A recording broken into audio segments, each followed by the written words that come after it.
The following is a special Wayne Hills Television sports presentation. Winning is routine at Wayne Hills, but nothing was routine about last week's game against the Indians.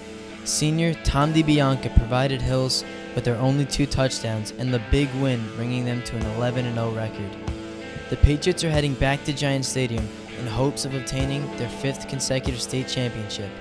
They face an undefeated Lakeland team led by senior quarterback Dan Deegan, looking for their first state title since 2004. Throughout the season, the Patriots trampled opponents such as Ramapo, Indian Hills, Demers, and Oltapan. Junior quarterback Mike Quinn has come up big for the Patriots this year and is approaching 2,000 yards, while senior running back Ronnie Drees was able to accumulate 820 yards after missing half the season due to an ankle injury. On the other side of the ball, the Patriots' defensive line has dominated opponents guided by junior tackle Nick Tuminello and senior end Paul Drake, both with 9 sacks with support from linebacker Ryan DiDerno, leading the team with 53 tackles. Can the defense stop Dan Deegan? Can Quinn and the offense pull out one more game? Will this Patriots team be able to follow in previous teams' footsteps? After 48 minutes of football, only one team can leave undefeated. Find out next when the Patriots take on the Lancers in the 2008-2009 North 1 Group 3 state finals. Newspapers picking to lose.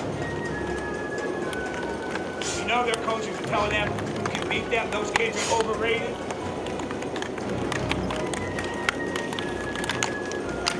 This has to become personal. This has to be a real personal deal set.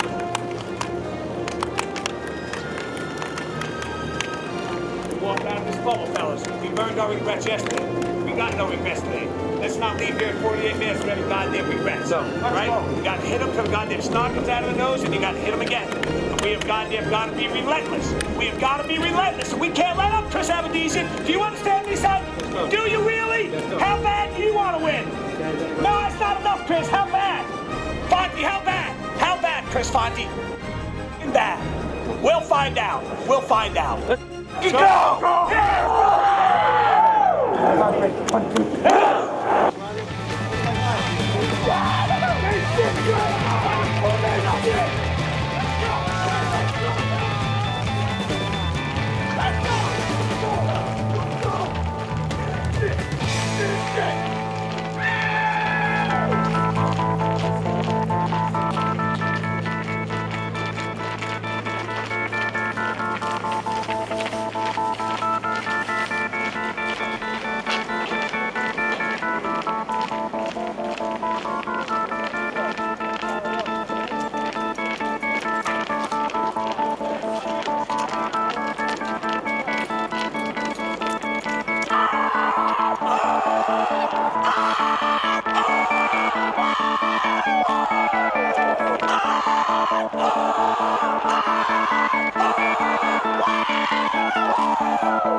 Good afternoon, everybody, and welcome to Giant Stadium for the North 1 Group 3 State Championship between the 11-0 Lakeland Lancers and your undefeated Wayne Hills Patriots. I'm Dan Cohen alongside Sean Yu and MSG's Mike Quick. Tanner, what's up, buddy? Just Doing pretty good. How are you today? Good, very good. Sean, how are you, my man? I'm good. How are you? Very You good? Thanks. Very good. Well, Mike, last 2 weeks ago in the semifinals, Wayne Hills faced their toughest task of the season against Pascagoula Valley. They were trailing in the fourth quarter. They ultimately won that game. How do you think they'll rebound from that today? Well, Dano, I think a lot of times the hardest game that you play all year is the semifinal game to get to the championship game. Everyone expected them to get there. You looked at the 35-0 victory during the season, which on paper looked impressive, but you guys know that was a 0-0 game at the half, and then Ogden and Quinn kind of took over in the second half. I think the biggest obstacle they faced was that semifinal game. I think they'll be fine here today at Giant Stadium. Now, Mike, one of the big factors in this afternoon's game will be the quarterback matchup between Mike Quinn and Dan Deegan. Quarterback Mike Quinn, a junior quarterback. Do you think the inexperience will have any effect in today's game? Yeah, because he's not inexperienced anymore. He's gone 11 games under center for Coach Olson. He's heard Coach Olson scream at him all year long. To me, I think Mike Quinn's going to be the best quarterback ever to come out of Wayne Hills, and that's including the coach's son, Chris Olson. I think Mike Quinn is a special, special talent. And you know, Dan Deegan, the opposing quarterback for Lakeland, has 131 carries and 1,274 yards, which is 16th in the state. How do you think the defense for Wayne Hills is going to react, you know, with such a mobile quarterback? Well, how's Deegan going to react to their defense? That's the question, Sean. He hasn't played against a team like Wayne Hills all season long. Hoboken and Verona, pretty good finish to this one. And I think he has to react to their defense. Wayne Hills, they dictate, you don't dictate. And this is a good defense, a ball-hawking defense, guys that run to the football. So I think he's going to have to do things that he hasn't done in the past to overcome this Patriots defense. Yeah, definitely. And then you have Mike Quinn, who's a passing quarterback against Lakeland defense. And, you know, Dan Deegan, again, the running quarterback. Which quarterback is best suited for the opposing team's defense? Well, I think today that Wayne Hills catches a huge break. It's not that windy. Sometimes you could come in here and it's really windy, and Quinn can really rip it. I mean, he's a guy, you know, he's not the biggest guy in the world, but he can really throw the football. So I think Wayne Hills gets an advantage at the quarterback spot because it's not a windy day here at Giant Stadium. But again, you know, if Deegan gets warm and he starts running, that's going to open up the pass game. So the quarterback matchup, to me, it's the best quarterback matchup in all the games played in New Jersey this weekend. I think it's going to be a lot of fun. Yeah. Now, one thing we can't avoid talking about is the streak. Wayne Hills comes into today's game, 51 consecutive games. Coming to this game, Wayne Hills tied for second with Randolph in the consecutive win record book in Wayne Hills. If they win today, they'll take over Seoul's second spot. How significant is that win streak, 51 straight games in the state of New Jersey? It's huge. In a state like this that plays the high school football that they do, 51, you win 15 straight games. You go a season unbeaten, and now they're going to try to go almost, 2005, 6, 7, 4 years in a row. This is an unbelievable streak, and the way that they've been able to play with it and just take care of business, one game after one game after one game. The streak is great. And to win championships is better, though. So the streak, believe it or not, takes a back seat today to winning another championship. So I think they're going to be fine today. I really do. I think they're going to win the game like 28-13. And, you know, last week the streak was almost ended by Pascagoula Valley if it wasn't for the X Factor, Tom DiBianca. Who do you think is going to be the X Factor for today's game? To me, you know, I've said this, and I said it to him after the game against Pascagoula Hills earlier this year, Pascagoula Valley earlier this year. I think Ogden. I think games like this is where Ogden he's a great high school football player, and I think he's the type of guy in a game like this that takes his game to a whole nother level. To me, Sean, he's going to be the X factor today. Definitely. Now, Mike, before we leave you, earlier this week, one of the newspapers predicted Lakeland to win 21-14. What's your prediction for this afternoon's game? You know, it's funny. I actually, when I saw that, I said, okay, what did Coach Olson call him to say predict that score so he could use it as billboard material, which I wouldn't put past the big fella. But I like Wayne Hills 28-13 today. I really do. I think they're going to come out. This is all new for Lakeland. This is old hat. I mean, Giant Stadium, when they go into the locker room, it could say Wayne Hills right underneath the Giants. They've been here a lot. They play here a lot. They know what it is. And it's a big thing when you come through that tunnel. Wayne Hills is used to it. This will be the first for Lakeland. I like Coach Olson's guys by a couple touchdowns today. Mike, thank you for joining us. We really appreciate it. Great broadcast, all right? Thank you. You guys are Stay terrific. warm. All right, man. You too. Well, don't go anywhere because when we come back, we have more pregame and we'll introduce the third member of our broadcasting crew, Brian Dubow. Monahan's going to take it on the keeper. He's got some room to the outside, and he brings it in for the score. Touchdown, Wayne Hills. And Georgie looking to throw, in trouble, releases, intercepted. And coming the other way is Chaz Lynn, up the sideline, makes a cut. Touchdown, Wayne Hills. And the crowd is fired up. What a huge play. We cannot stress this enough. This is just an outstanding kick. All the pressure relying on Dave Adamo. The kick is up, and it is gone! He kicks it through the uprights, and Wayne Hills takes a 25-24 lead. It's stuck in there, and Wayne Hills is off the charts right now. Patriots right now, and the fans are on their feet. Monahan, look at that, he's back in the pocket, and he's going for Greg Olson, and he got it! He got it! Touchdown, Patriots! Touchdown, Patriots! Wayne Hills is going to take home the victory and the biggest win of the young career of Greg Olson. First step, Monahan back in the pocket, looking for Lynch in the end zone. Going for it, Multi Cash right there. Dallas Lynch over Kyle Roeder. Touchdown, Patriots! Georgie back to throw.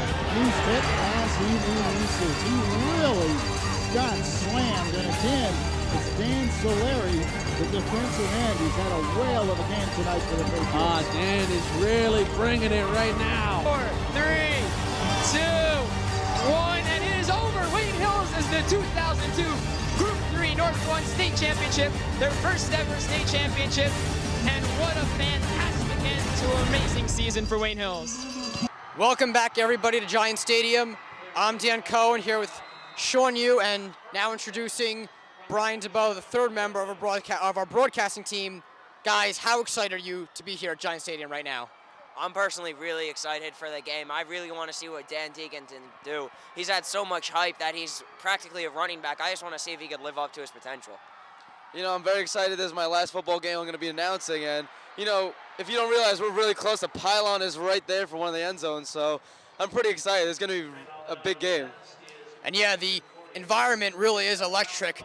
The Hoboken-Verona game is about to end. It's 13-12, and Hoboken's going to have a chance to win the game. So this place may erupt behind us. But before that happens, Brian, you mentioned Dan Deegan. He's so mobile, by far the most mobile quarterback the Patriots will see this year. What do you think the Wayne Hills defense needs to do to contain Dan Deegan? I think the key basically is pressure. You need to bring your linebackers like Ryan DiDerno in and basically pressure him to roll outside the pocket and throw. If it comes down to throwing between Mike Quinn and Dan Deegan, you're going to want Mike Quinn just because he's better at throwing. So as long as you cut off Deegan's run, I don't think he really has anything. So bring the pressure, force him to pass, and force some turnovers. Now, Sean, what do you think the offensive game plan should be for Wayne Hills today? You know, I think Coach Olson wants to get the pass game, you know, going. You know, I think he wants to get some passes for Quinn early so he gets settled in the pocket. And then later, you know, when the secondary backs up, you can have the running backs with open lanes, you know, and, you know, get some explosive touchdowns. So right now, I think the game plan for the Wayne Hills Patriots is pass first, you know. Quinn has to get warmed up. Now, let's move right into key players for this afternoon's game. My key player, starting running back, Ronnie Drees. Ronnie Drees had a tough game 2 weeks ago against Passaic Valley. Unfortunately, it was picked up by Tom DiBianca, as DiBianca picked up the entire team, in fact. I think it's really important for Ryan Drees to have a huge game today. He could really help the Wayne Hills offense. If he runs well, they can set up the pass, the play action. I just think overall that will be a huge help for Wayne Hills' offense. Sean, who's your key player today? You know, my key player is Ryan DiDerno, one of the linebackers on the Wayne Hills defense. You know, Dan Deegan's a very mobile quarterback, and you definitely have to put a QB spy on him. I don't know if you have to put it on at all times, but I think Ryan DiDerno is the one person you have to put it on because he is one of the best players at tackling. You know, he leads the team in tackles with 100, so he's definitely got to step up. He's definitely got to break through the offensive line, get some sacks on Deegan, and definitely give him a lot of pressure, as you said before, Brian. My key player for tonight is definitely Mike Quinn. I think that after last week you mentioned PV, there was a rocky running game. I think the team's really going to fall back on him to open up the passing game and get some big yards quickly to get the momentum on the Patriots side. But at the same time, I also think it's important that with the pass, after they establish that, they need to establish the run just to control the clock and keep Dan Deegan off the field and not allow him to rush into the end zone for a touchdown. And also, he's got to anticipate this defensive line due to the fact they have two big seniors, Johnson and Patricola, who lead the team with 7 sacks. So I think they're going to be bringing the pressure, and I think Mike will be able to anticipate that in shotgun. But for the last time, we're going to send it to outside the pocket for the final episode. I got soul, but I'm not a soldier. I got soul, but I'm not a soldier. I got soul, but I'm not a soldier. I got soul, but I'm not a soldier. I got soul, but I'm not a soldier. I got soul, but I'm not a soldier.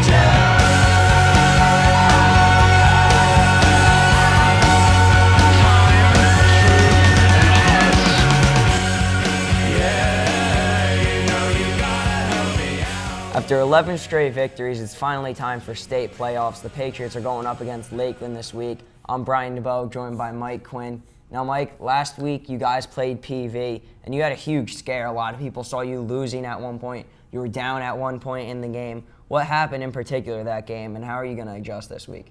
Well, we definitely didn't play our best game. You know, I think we played on a scale. We played like a C game, and they played their A game. I think that just shows what we're capable of doing. Even if we're not playing at our best, we can still beat other teams if they're playing at their best. But our main problem was that we were not establishing the run game too well. Ronnie Drees didn't do that good, and our line was getting stuffed in the middle. So also our passing game didn't do that well. I didn't complete many of my passes, and we didn't pass that much. So I think we should have stuck to the pass game more and cut down a little on the run game. Now this week, obviously, you're playing in Giants Stadium. The states are always somewhere different, either Rutgers or Giants, depending on the distance with the two schools. But how will playing on Giants Stadium field affect the game rather than playing here on Patriot Stadium? I don't think it will affect the game too much. I mean, we would definitely rather play at Patriot Stadium. We know the field foot by foot and every square inch of that field. So it won't affect it that much, but, you know, the Giants Stadium, how many fans are going to be there, it's going to really bump our spirits and everything like that. So I think it's going to help us, and it won't hurt us. Now, your average points per game for the Patriots this year is 40, while Lakeland's is 25, so yours is obviously bigger. But this week, it's unusual for you guys. You guys are ranked as the underdogs. The paper has you losing 21-14. What's it feel like to be the underdogs, and do you think that's pretty accurate? I really don't know what it feels like to be an underdog. You know, I think the last time Wayne Hills was an underdog was about when I was in 6th grade. So I think it's definitely firing us up more, and I think Lakeland. I think the paper shouldn't have said that because Lakeland's now in trouble. Now Lakeland, obviously, they're a really strong team, but they fall back basically on one player. They have one crucial player, and his name's Dan Deegan. He's their quarterback, and he's just crazy good on all sides of the ball. He has 1,292 rushing yards, which is outstanding for a quarterback. And then on the other side, he has 1,300 passing yards, so he can run and pass the ball. What's the key to stopping Dan Deegan tonight? The key is to contain him with our linemen. You know, our two tackles need to stay in their lanes. They can't rush too far outside or too far inside because he can find holes and he's just gonna run for like 15 plus more yards. And I think our ends definitely need to contain. They can't go inside with a fake run inside. I think they definitely need to contain them, and that's all we really need to do. And our D-backs are definitely going to cover their receivers. I think we've been working on that the whole week. So if he has no one to throw to, he's going to run. I think we just need to stop him. No, let's talk about your stats a little bit. You're currently at 1850. You're almost at the 2,000 mark. You've broken a lot of records at Hills. You broke the most passing yards in a season. How important is a 2,000-yard season to you? You know, I'd take it. I'm not disappointed with it, but it's definitely not more important than the state championship. I'd give up all my passing yards if we just win the state championship. You know, I just think I'm a team player, and I'd rather my team winning than me do good. Now we're gonna get you on the prediction score a little bit. I know us announcers have a prediction before the game, but what's your prediction for tonight? I think my prediction would be 24-7, us. All winning right. it. Hopefully you guys do win. I don't see you losing personally. I don't know why the paper. I guess the paper wants to seem like they know a lot in case you guys do lose. But we're going to have one last question. Looking ahead to next season, you're going to lose a lot of key seniors, Ronnie Drees at running back, Justin Horahan and Brian Ogden, using Paul Drake, Ryan DiDerno. So basically on both sides of the ball, you're losing a lot of key players. Will the Patriots be as strong next year going up opponents, possibly opening up against St. Joe's at Giant Stadium? I think we definitely we're going to have more returning seniors this next year as last year. I think we're going to have a lot more experience, and talent-wise, I'm really not sure. I haven't looked into it yet. We're still just trying to finish up this season strong. So I really don't know. But if we do play St. Joe's the first game, I think we'll give them a little taste of Wayne Hills football and public school football. So it'd be good if we played them. All right. We'll certainly see next year because they are reshaping the NBIL. Thanks for all your time this season, Mike. It's been a pleasure filming the show with you. Great. But when we come back, we're going to have kickoff for the state championship, so stay tuned. First and goal for the Patriots from the 6. Give Giampapa up the middle. He plows ahead near the goal line. He will get in. Touchdown, show Giampapa. This year's game, and that's why we're going to win. The handoff to Van Peeten. He breaks it upfield, spins around the defender. He's at the 15, the 10, 5. Touchdown, Ray Van Peeten. Sorry. Intercepted by Pete DeSico, rushing towards the goal line. He's going to score. Pete DeSico with his second touchdown of the game. Roselle under center, back to pass. Looks to the right, thinks better of it. Looking downfield, he has Cavanaugh wide open. Complete to Cavanaugh. Ball on the ground. Esposito back to pass. Good protection, steps up. And that is intercepted at the 5-yard line. That's Toby DeTolo. DeTolo takes it across the 20. First down, Roselle back to pass. Excellent protection all the time in the world. Looking downfield, looking for Van Peeten. Triple covered. Sticks it in there. Flags on the play. Van Peeten ahead to the 20. Looking for the sideline. He's across the 10 near the goal line. Dives. Touchdown, Ray Van Peeten. 37 seconds remaining. Roselle brings the Patriots to the line in the victory formation. He'll take a knee, folks. And that's it. The Wayne Hills Patriots are your 2004 North 1 Group 3 state champions. Welcome back, everybody, to Giant Stadium. I'm Dan Cohen here with Sean Yu and Brian Dubow. We're just moments away from getting underway here for the North 1 Group 3 state championship between the 11-0 Lakeland Lancers and the 11-0 Wayne Hills Patriots. Guys, let's start off with predictions. Sean, what's your prediction for today's game? You know, my prediction's completely different from, I believe it's the Herald News that predicted 21-14 Lakeland. I'm predicting 42-35 Hills. You know, 35 is a big number. That's probably going to be the most touchdowns scored by an opposing team against Wayne Hills. But you know, Dan Deegan is a good quarterback, so there's going to be some firepower in this game. My prediction, I'm going to say 31-24 Wayne Hills. I think that eventually each team will get a field goal, so I'm going to try that add that in for my prediction. Hopefully I'm right. But I think either way, regardless, Wayne Hills will come away with it. And for me, you know, I'm thinking somewhere around 28-14 in favor of Wayne Hills. So it's a consensus up here. Wayne Hills is predicted to win the game. Well, the captains are out at the middle of the field right now. Captains for the Wayne Hills Patriots, number 5, Brian Ogden, number 8, Mike Waller, number 23, Ronnie Drees, number 45, Ryan DiDerno, as well as number 14, Justin Horahan. So, guys, almost ready to get underway here. How important do you think it is for Wayne Hills to jump out to an early lead and not come out dead today? I mean, the past games, you've always seen on the first offensive drive for the opposing team, Wayne Hills would give up a touchdown. So, you know, if Wayne Hills gets the ball first, which I highly doubt it because they always defer, you know. Lakeland has won the toss. And Lakeland's deferred, so Wayne Hills gets to receive the ball. So exactly what you started, you know, Wayne Hills definitely has to score on this drive to get the momentum up, you know. This drive is definitely very crucial to how the game turns out.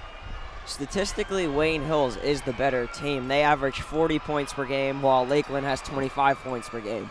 So I think that it's important to cut Lakeland's legs off. You have to score early and get the momentum on your side just so to shut them out, and you want to shut down Dan Deegan. So it's important to show that we're here for a reason, and we're here year after year. Well, number 1, John Allard a wide receiver for Lakeland is also the kicker, so he should be taking the opening kickoff today. And, you know, one thing I like to point out, this is, I believe, I'm not sure on this fact, don't criticize me if I get this wrong, but I believe this is Lakeland's first state championship with Dan Deegan as a quarterback, starting quarterback, I believe. And, you know, this is pretty big for them because, I mean, for the team itself, because it's a very new area, you know. Before our interview with Mike Quick, he was saying how Wayne Hills should get a little banner under the New York Giants because we've been here for so long. So, well, yeah, about that, Sean, this is actually the 11th state championship appearance in the last 12 years for Wayne Hills. Again, not all of those state championships were played here at Giant Stadium. A lot of them were, but it just goes to show you how Wayne Hills, they've really created a dynasty under Coach Chris Olson. I mean, 11 championships in the last 12 years. Today they go for their 5th consecutive state championship. That's pretty special. Yeah, this is definitely a definition of a dynasty, you know, just continuing it on winning, you know. On Lakeland's side of the ball, this is their first state championship in 4 years, so you were right on that stat. That this is Dan Deegan's first state championship. We'll see how he responds to the pressure. So Justin Horahan and Ronnie Dries are on their own 10-yard line, deep to return the opening kickoff. We are underway. It's a low line drive kick fielded by Brian Ogden. And he's going to be tackled at the 38-yard line, so Wayne Hills will have good opening field position. Nice job there by Brian Ogden to step up and take the ball. He didn't just let it bounce back to the 10 for Horahan or Dries. He was confident enough to pick it up and bring it ultimately to the 40. So now the Patriots will have decent field position to take off. You know, Brian Ogden is the, another return man for Wayne Hills also. So it'll be 1st and 10 for Wayne Hills, working from their own 38-yard line. 4 wide receivers, empty backfield to open the game. DiBianca moves into the backfield. They fake the toss to DiBianca. They throw left and complete to Brian Ogden. He breaks the tackle at the 40, moving up the left sideline. And after he gets the first down across the 50-yard line at the opposing 46-yard line, good job there by Brian Ogden. Now let's take a look at the offensive starting lineups for Wayne Hills. Christian Avdisian, number 70. Paul Drake, number 59. Matt Rubin, number 72. Ryan Solero, number 55. Chris Fonte, number 54. Brian Dickman, number 86. Mike Quinn, number 12. Ronnie Dries, number 23. Brian Ogden, number 5. Justin Harhan, number 14. And, going back, that was a great play by Brian Ogden. He was about to get tackled and get a loss of yardage, but great hands by Brian Ogden and great, instincts. I formation behind Quinn. They hand this ball to Ryan Dries, goes up the middle, and does a good job, gains a good chunk of yards, probably 6 or 7 yards. 2 big explosive plays for the Patriots right there. I like the first play call with the play action end around to DiBianca. Lakeland knows that Tom had such a huge game last week, and he basically brought the Patriots to victory. So I'm sure they bit on that and were expecting Tom to get the ball, but then they give a nice screen to Brian Ogden, which went for a productive game. So it'll be 2nd and 1. They hand it off again to Dries. He's going to be tackled, I believe, short of the first down. That's number 50, Zach Proton, who is the leader of this defense for Lakeland. He's a senior linebacker, big guy, 6'3", 225 pounds. He leads the team in tackles with 134 tackles. That's 34 more tackles than any Wayne Hills Patriot. Ryan DiDerno leads the Wayne Hills Patriots with 100 tackles. So Zach Proton is a guy that Wayne Hills is going to really try to have to navigate around because he really does anchor this defense. Yeah, no, Dan, we were talking about him before, He's definitely the one player that the Wayne Hills line definitely has to watch out for. He's very strong. They hand it off again to Ronnie Dries, and this time he does get the first down. So it'll be 1st and 10 upcoming for Wayne Hills. And, this is a good sign for Wayne Hills because last week, Ronnie Dries was struggling. He couldn't get anything going. The biggest carry is probably about 10 yards. And right here, he has some great yardage. And it's not just Ronnie himself, it's also the line. And the line is playing a lot better, giving him some big holes to go through. And now on this play, Mike Quinn is out at wide receiver to the right. At the top of your screen, Brian Ogden's going to take the direct snap. Running to his left lowers his shoulder and looks like he gained about 9 yards, so that was an interesting formation from the Patriots. That reminded me a lot of the HD offense up at Penn State. They run that a lot with their wide receiver, Derek Williams. They put him in the shotgun formation, and then he keeps it, just as Brian Ogden did there, and there's a Lakeland player down on the field. And, you know, a lot of people have been using that Wildcat offense. You know, I believe the first sight of it this year was probably, in the NFL, was probably the Miami Dolphins, who had an explosive game against the Patriots. So I guess Colt Jolson, you know, wants to expand his playbook and go to the Wildcat, and that was a good play, you know. I wasn't expecting that. This is the first time I ever saw that. And, you know, state championship is your time to bring out some new plays because, you know, all these teams have looked at your films and, you know, sort of known what plays you usually do. So, you know, good job by Cole Jolson putting in this new offensive play. The player who was injured was number 4, Ray Cabo, a linebacker. So he did go off the field under his own power, so looks like he probably will return.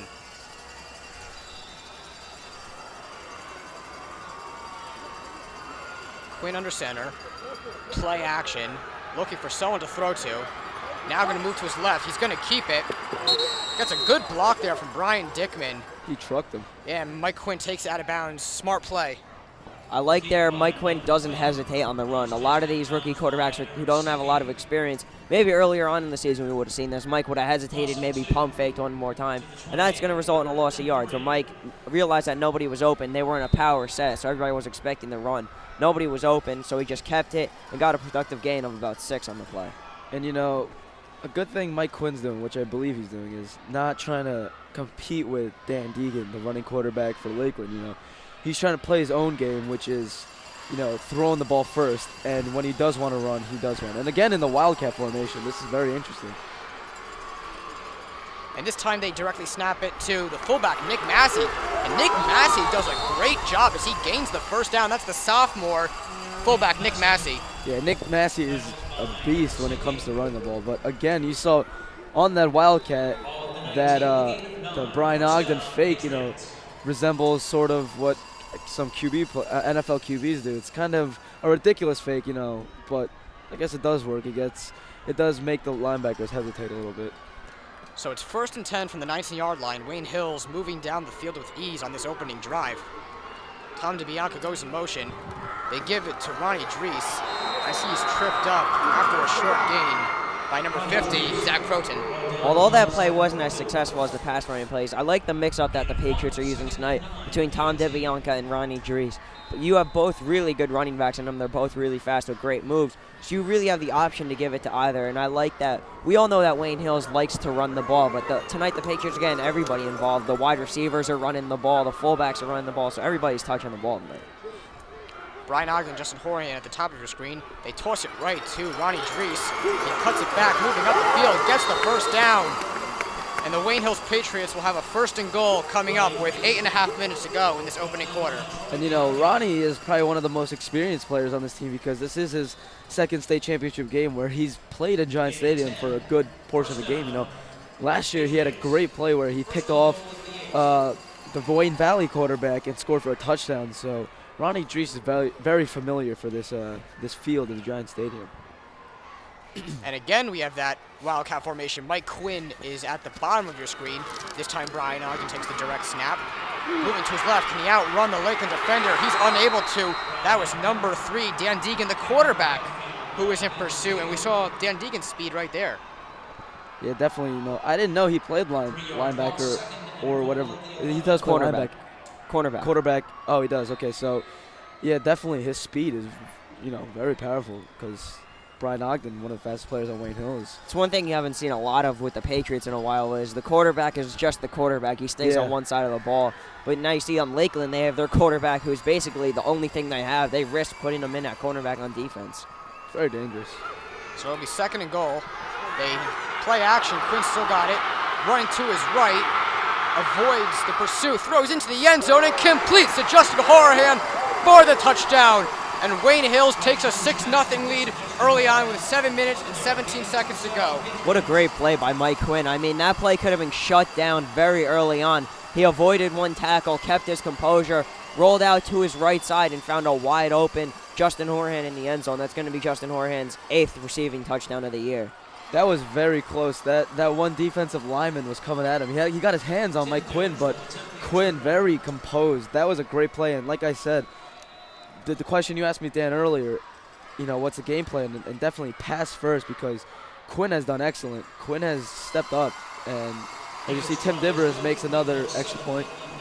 Yeah, and Tim Divers, he came into this game second in the state with extra points. He was 54 out of 57 attempts. Now he's 55 out of 58 attempts, and really just improving his percentage every single game. Tim Divers, one of the premier kickers in the state of New Jersey. And, you know, going back to that touchdown play, as you can see right there on your screen, Mike Quinn, the quarterback, that was just a great job by Quinn.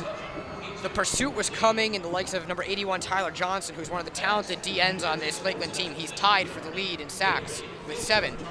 And, you know, Quinn outran him, moving to his right, was patient, and found Justin Horahan moving to the back pylon. And he had to do a touch pass over some Lakeland defenders, and he just put it right into the hands of Justin Horahan. And like you said earlier, the momentum factor is definitely on Wayne Hill's side right now. They just have to stop him. And I'm very excited to see Dan Deegan. You know, I haven't seen any film on him because, you know, we're announcers. We don't see, you know, game film. But I'm really excited to see this kid. I've heard a lot of hype about him. Let's see he lives up to it. And how about this? The quarterback, Dan Deegan, is deep to return the kick. He is. From Tim Divers. He plays everything. The kick's going to be fielded by number 1, John Allard, the 10-yard line.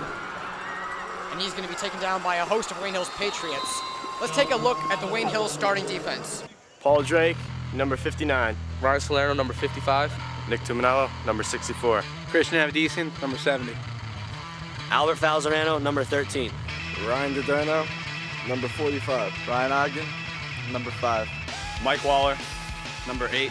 Ronnie Dries, number 23. Justin Harhan, number 14. Matt DeBlock, number 80. Now, one thing I noticed on the sideline is after that touchdown pass, Quinn comes on the sideline and immediately puts on some gloves to keep his hands warm, probably to keep that touch that you just saw in the last play. That ball was thrown perfectly, as Dan mentioned. But I think it's important to keep him warm and definitely keep the blood flowing in his hands. Very excited to see Dan Deegan, first play. So the Lancers will start with an empty backfield. 1st and 10. Deegan's going to throw and complete to number 1, John Allard. And he's going to be taken down by 3 Wayne Hills Patriots. Looked like it was Matt DeBlock, Ronnie Dries, and Nick Tuminello on the tackle. And, you know, right now for Wayne Hills, they definitely have to be worried about the run.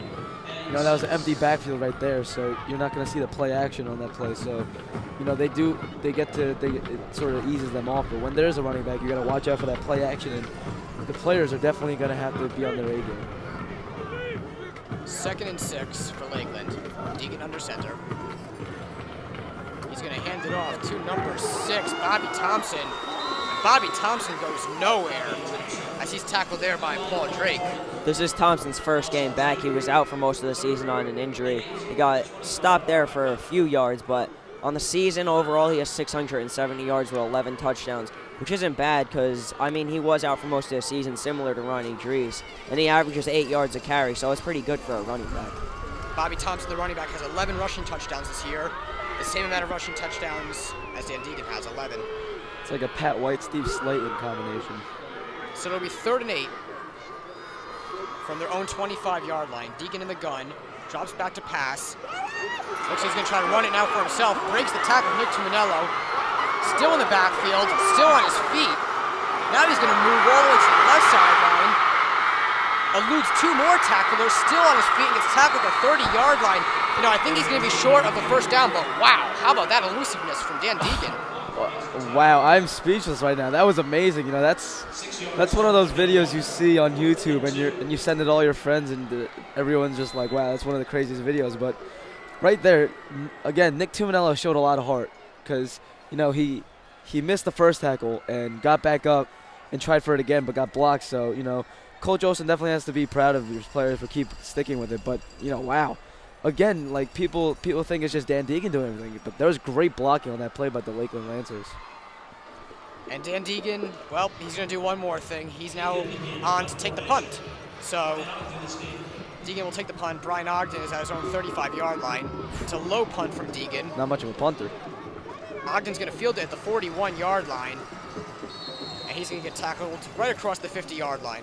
One thing I want to bring up is that one of the advantages that Lakeland has is when they run the shotgun formation with Van Degen and he's just going to keep it, they have one extra blocker. Normally, like with the Wayne Hills, you hand it off to the running back and the quarterback doesn't block. He just runs off to the side to get the next play. But in this case, you have the running back blocking, so you have one extra blocker for the quarterback. And as you saw there, Van Degen, I mean, it doesn't look like he needs it much. Perhaps on that punt they were looking to fake it, but he thought that the line was collapsing on him because that wasn't much of a punt. I mean, at this point, we could call this team, the Wayne Hills opposing, the Lakeland Degans, because, I mean, he's honestly the whole team right now. So it's going to be 1st and 10 from the Lancers' 49-yard line. Play action. Quinn throws deep down the left sideline, intended for Justin Horahan, and it's incomplete as it was thrown a little bit over the head of Justin Horahan. So it'll be 2nd and 10. And you usually see that from Quinn. You know, he's got a man open, but he usually overthrows him or underthrows him. But as time goes on during the game, he'll understand and they'll get the timing right. So, you know, don't be shocked, Wayne Hills fans, that pass was, you know, missed. Because Quinn's gonna come back and throw another beautiful ball like he always does, and give Wayne Hills a bigger lead. And you know what? Although that pass was incomplete, the one thing that looked good for Wayne Hills is that Justin Horahan beat his man. That's number 8, Brian Reap. He beat his man. He just pass was a little bit overthrown. So that's good for the Wayne Hills Patriots to know that. Confidence level. Quinn's going to keep it for himself. Now he's going to toss it to Brian Ogden. So maybe the option, maybe it wasn't the right choice to toss it off to Ogden. Maybe Quinn should have kept it for himself. What do you think? Yeah, I definitely think Quinn should have kept it. The Lakeland defense definitely called that option on that play.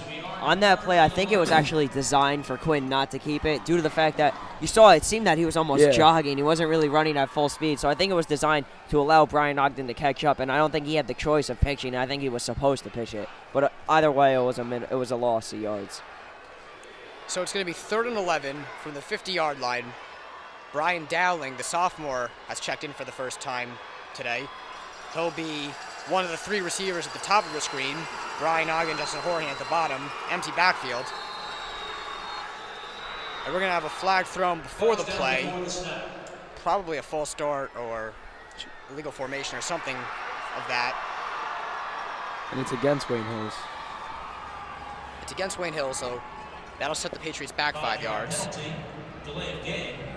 And actually, it was a delay of game, not a false start. So Wayne Hills will be now faced with a 3rd and 16 from their own 45-yard line. So going the wrong direction on this drive. Now is when you can use that bomb to Justin Horahan to gain the first down and keep that alive.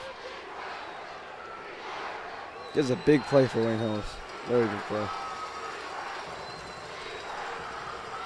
Quinn drops back to pass. He throws, and his pass is batted down at the line of scrimmage by number 52, Troy Bianchi, a defensive end. So Wayne Hills will now have 4th and 16, and surely they'll punt now. I just want to talk about the turnout at this game. I mean, there's so many Lakeland fans here, and on the other side, the Patriots fan show up year after year to Giant Stadium. But I think that this is a big team with pressure on both sides of the ball. Divers to take his first punt of the game. It's a good snap. Divers gets it to punt. It's a good Great deep punt. Good punt. And it's going to bounce to the 10-yard line and roll to the sideline and go out at the 8-yard line. Look at Tim Divers punting like Jeff Beagles in Giant Stadium. Great job there by Divers to get it inside the 10-yard line. We don't see Divers punting a lot normally. Normally they have Brian Ogden in to punt it, but this is something a little bit new that we see with the Patriots, and it obviously worked out. That was a beautiful punt. It bounced out of bounds at the 8-yard line, so there's nothing Lakeland could do. Hopefully the defense can push them back now to the goal line, but we'll see what happens.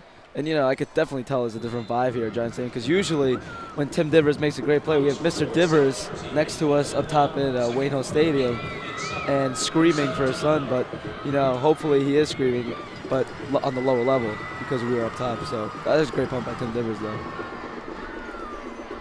Deegan fakes the handoff. He throws over the middle, and good defense there by Ryan Giardiello. Oh, and they threw a flag, so apparently the officials didn't think it was good defense because they're probably going to call this for pass interference on Ryan Giardiello. Looked like a good play. Looked like he got his hand in there, but it is pass interference on Ryan Giardiello, so according to the officials, he must have made contact with the receiver before the ball came in. tough break for Wayne Hills. You know, Giardiello made a good play, but you know the ref just didn't see it that way. So hopefully they stop him right now. Patriots are upset with that call just because not only will that give Lakeland a first down, it's going to bring them out of the goal line. So now the Patriots can't push them back to the goal line in hopes of that. But Lakeland's going to take it over at the 23.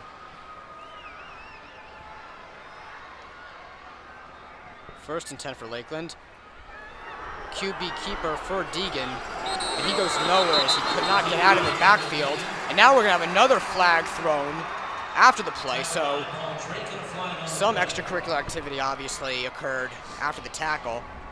The Lakeland faithful cheered, and it's going to be a face mask on Wayne Hills. Coach Olsen is not happy right now. Not very good discipline in the past 2 plays from Wayne Hills, so that'll give Lakeland 15 more yards. As Lakeland started this drive on their own 8-yard line without really running any plays, all of a sudden now they're on the 37-yard line. They've gotten 30 yards on just penalties on this drive, which definitely isn't in the Patriots' favor after 2 big shutdown plays. So now it's first and 10 from the 37-yard line. Deegan under center. He's going to throw quickly to number 1, John Allard. John Allard tosses it back to Deegan. Deegan gets past the tackler, moving down the right sideline, goes out of bounds.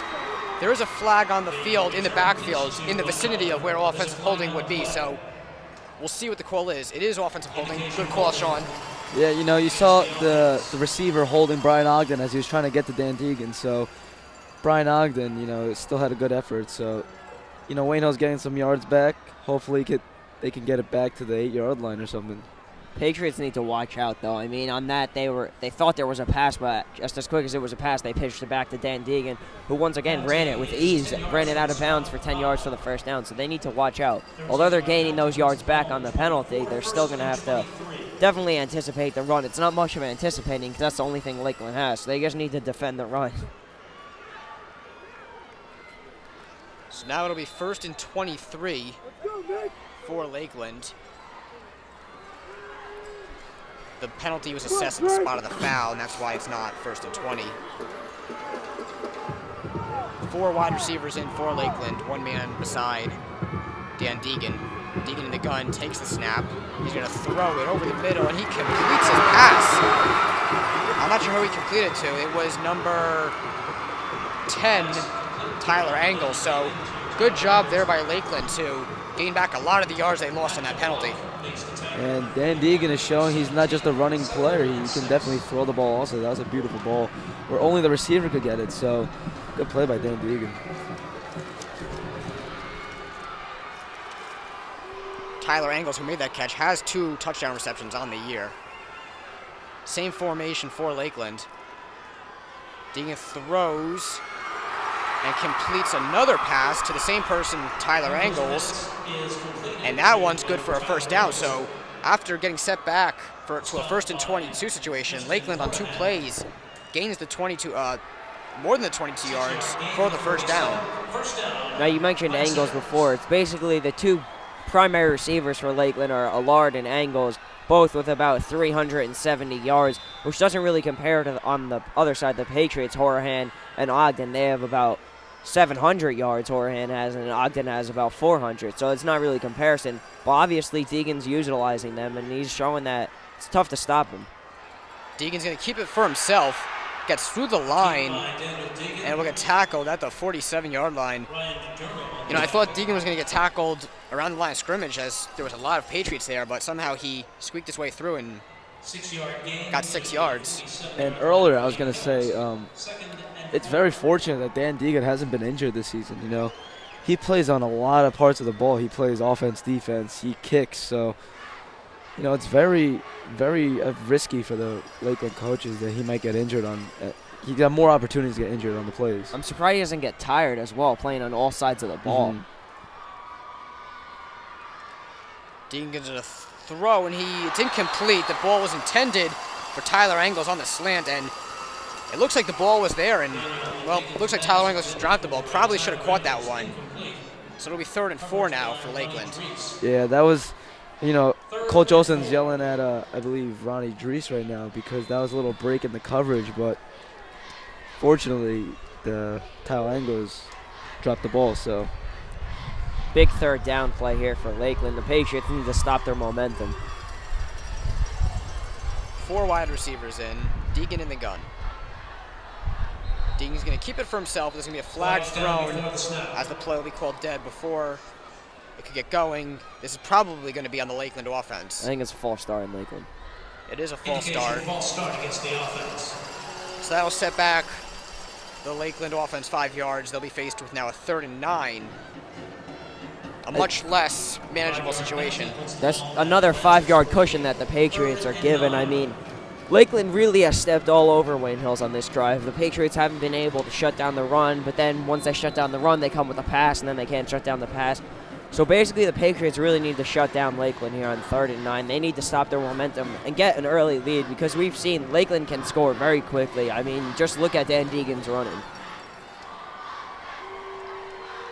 3rd and 9. Deegan drops back.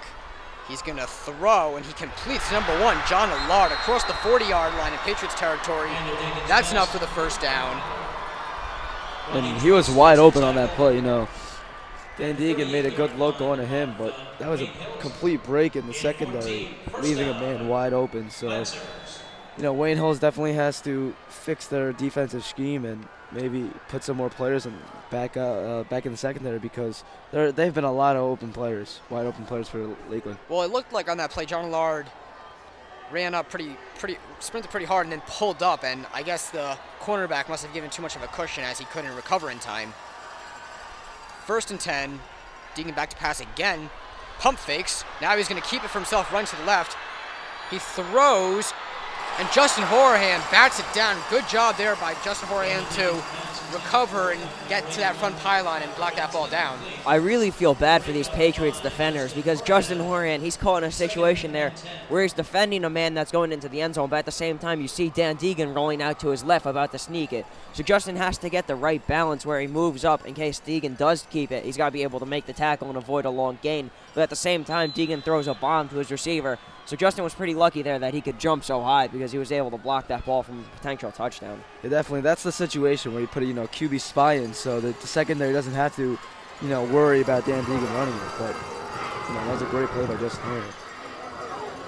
2nd and 10. Deegan's going to keep this one for himself, running to the left. Can't get around the outside though, as he's tackled by number 14, the cornerback, Justin Horan. So 2 consecutive strong defensive plays by Justin Horan. Yeah, Justin Horan, one of the leaders on the Wayne Hills defense, definitely stepping up, playing his part. And, on the defense, he's one of the only players that could even catch up to Dan Deegan. No one, I don't think anyone on the line could catch up to him. Maybe a few of the linebackers, but as the first quarter ends, Justin Horan is definitely one of the fast players on the defense. And that's the end of the first quarter. Before we step out, let's introduce the 4th member of our broadcasting team, Mike Botwinick, who's down on the field. Mike, what do you got for us? Wayne Hills' passing offense has really been the key to their offense in the past few games, but recently the installation of the running game has been great for them.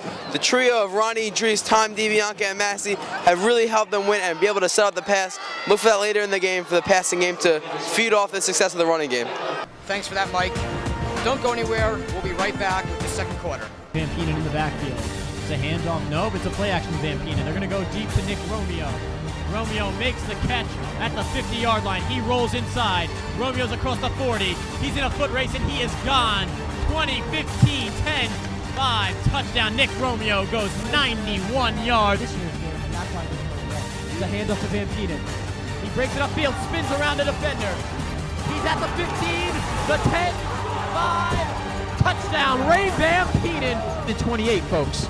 Peischer's going to drop back the pass. Delivers across the middle to Nick Romeo. A shoestring catch. He's at the 20, the 15, the 10, 5, and Nick Romeo will score. That might do it. It is going to do it. 7, 6, 4, 2, 1. Como se dice en español, 3 out of 4. They've done it again. Wayne Hills has won it again. The 2005 NBIL North 1 Group 3 state champions. Welcome back. We are just about ready to get underway with the second quarter of play here from Giant Stadium. If you're just joining us now, at the end of after the first quarter, Wayne Hills has a 7-0 lead. They scored their one touchdown on a touchdown reception by Justin Horan, who also played very well on defense towards the end of the first quarter. That's where we are right now, and Lakeland will have the ball from the Wayne Hills 36-yard line. They're faced with a 3rd and 8 right now.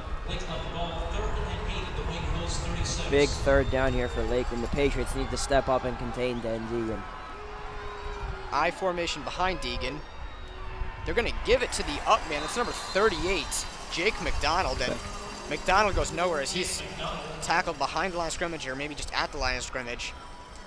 So not a good play there from Lakeland. Finally, this drive will end. It feels like Lakeland's had the ball for a long time. The Patriots had a quick score on offense on their opening drive, and the rest of it was Lakeland for the entire first quarter. So now hopefully the Patriots can come back and respond. And you know, that play that they ran, the draw, either works really well or it just completely gets shut down.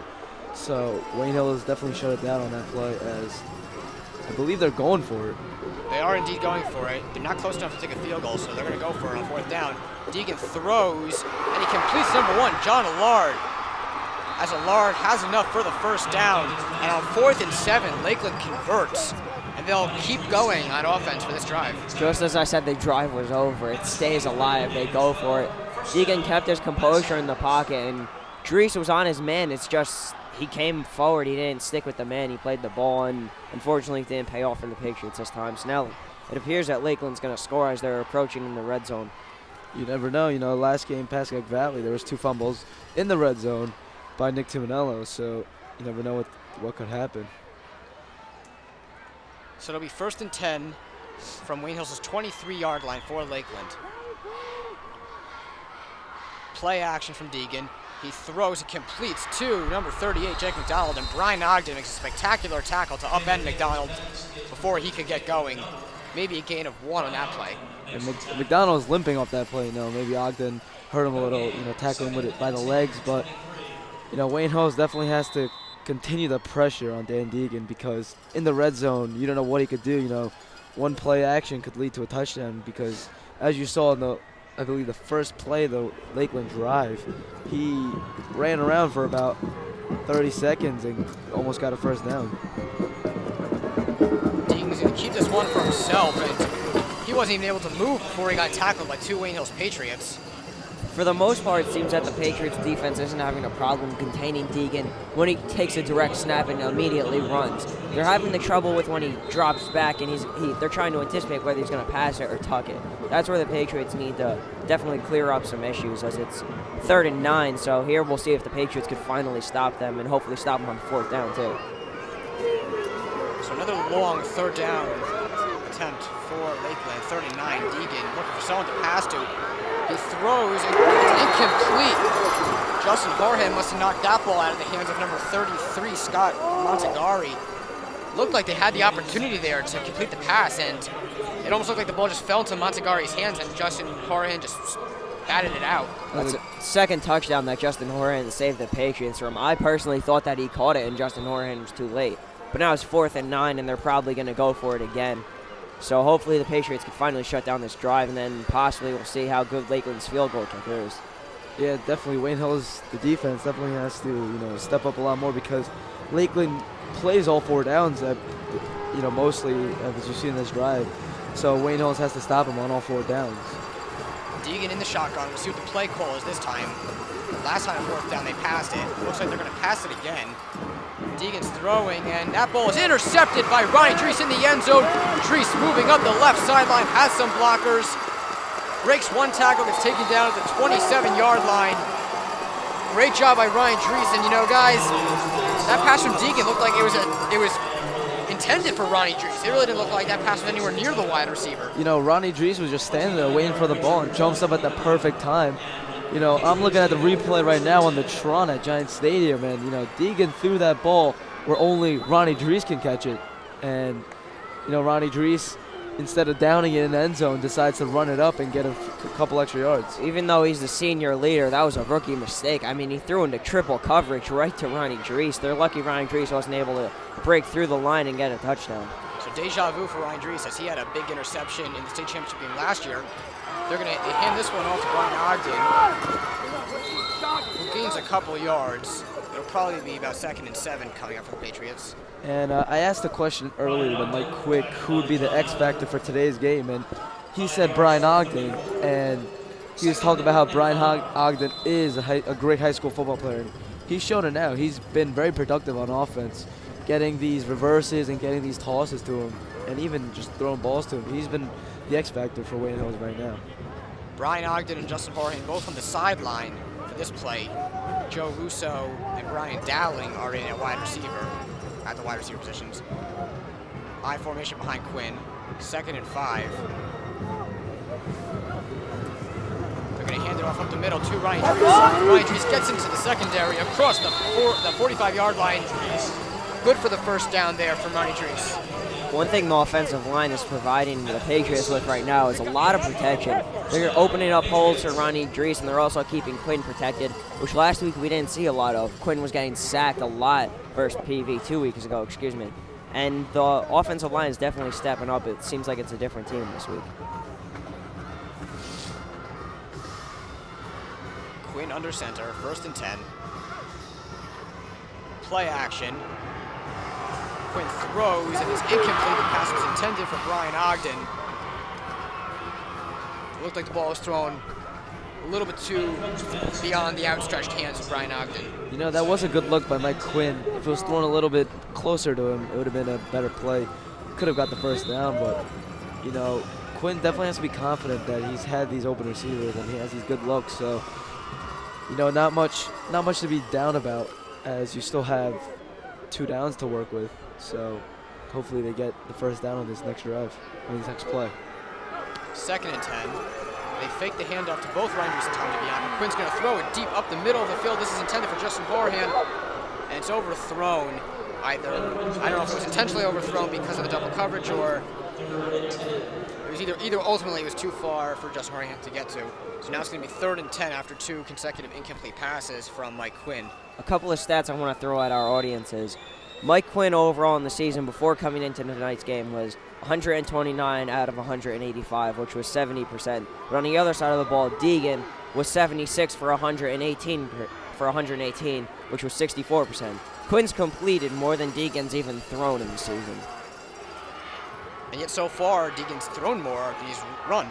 They fake the toss to Ronnie Dries. Quinn's going to throw it. He's going to be sacked in the backfield. That's number 52, Troy Bianchi, who comes in with the sack. And with that loss, it'll be 4th and 17, and Wayne Hills will take their 2nd punt today. You know, Mike Quinn eluded the first defender, but he was just getting sandwiched by Lakeland players. You know, because he rolls out, it's harder for the offensive linemen to, you know, sort of block him, sort of stay in their position. But, you know, Quinn got sacked on that play, so he just has to come back on the next play and hopefully get a touchdown. Divers' punt is going to be fielded at the 27-yard line by number 1, John Allard. Wayne Hills' punt coverage team does a good job there. I think the coverage team thought on that he called a fair catch when indeed he didn't, because normally you see Brian Ogden in the face waiting to lay out a punt returner. But in that case, there's about a 5-yard buffer zone between them and the receiver, so I'm not sure how much confusion there was on that play. 1st and 10 for the Lancers. How are you? So with 7 minutes and 7 seconds remaining in the first half, Lakeland will have a 1st and 10 from their own 28-yard line. Dan Deegan's going to keep this for himself. Gains about 3 yards, so it'll be 2nd and 7. And, you know, like you said earlier, Brian, those direct snaps, Wayne Hills has definitely shut down because defensive line is so strong and just completely sandwiches offensive line. But when he does go outside, when he does roll out on those play actions, it's a completely different story because you don't know if he's going to, you know, throw it deep to John Allard or, you know, run it himself. So, like you said, Brian, Wayne Hills has a tough job ahead of him. 2nd and 6 for Lakeland. Deegan's going to throw, and he's going to complete his pass number 1. John Allard evades 2 tacklers. Can't get past the third. That's number 80, the safety, Matt DeBlock, who makes the tackle. But the completion was enough for the first down as Lakeland moves the chains. Allard looking like a mini Dan Deegan there, juking out all Wayne Hill's defenders. It's tough for the Wayne Hills Patriots, as you mentioned before, Sean, to defend that pass and the run at the same time. But luckily, Matt DeBlock there was there to save the day and prevent a longer gain for the Lakeland Lancers.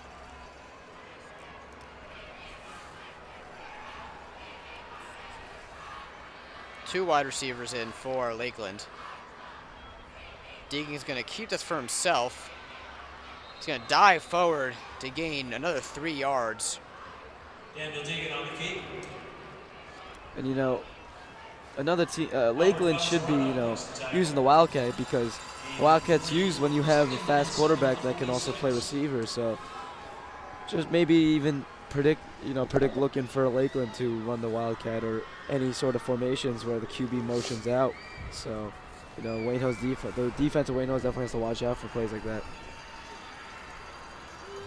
2nd and 7 for Lakeland.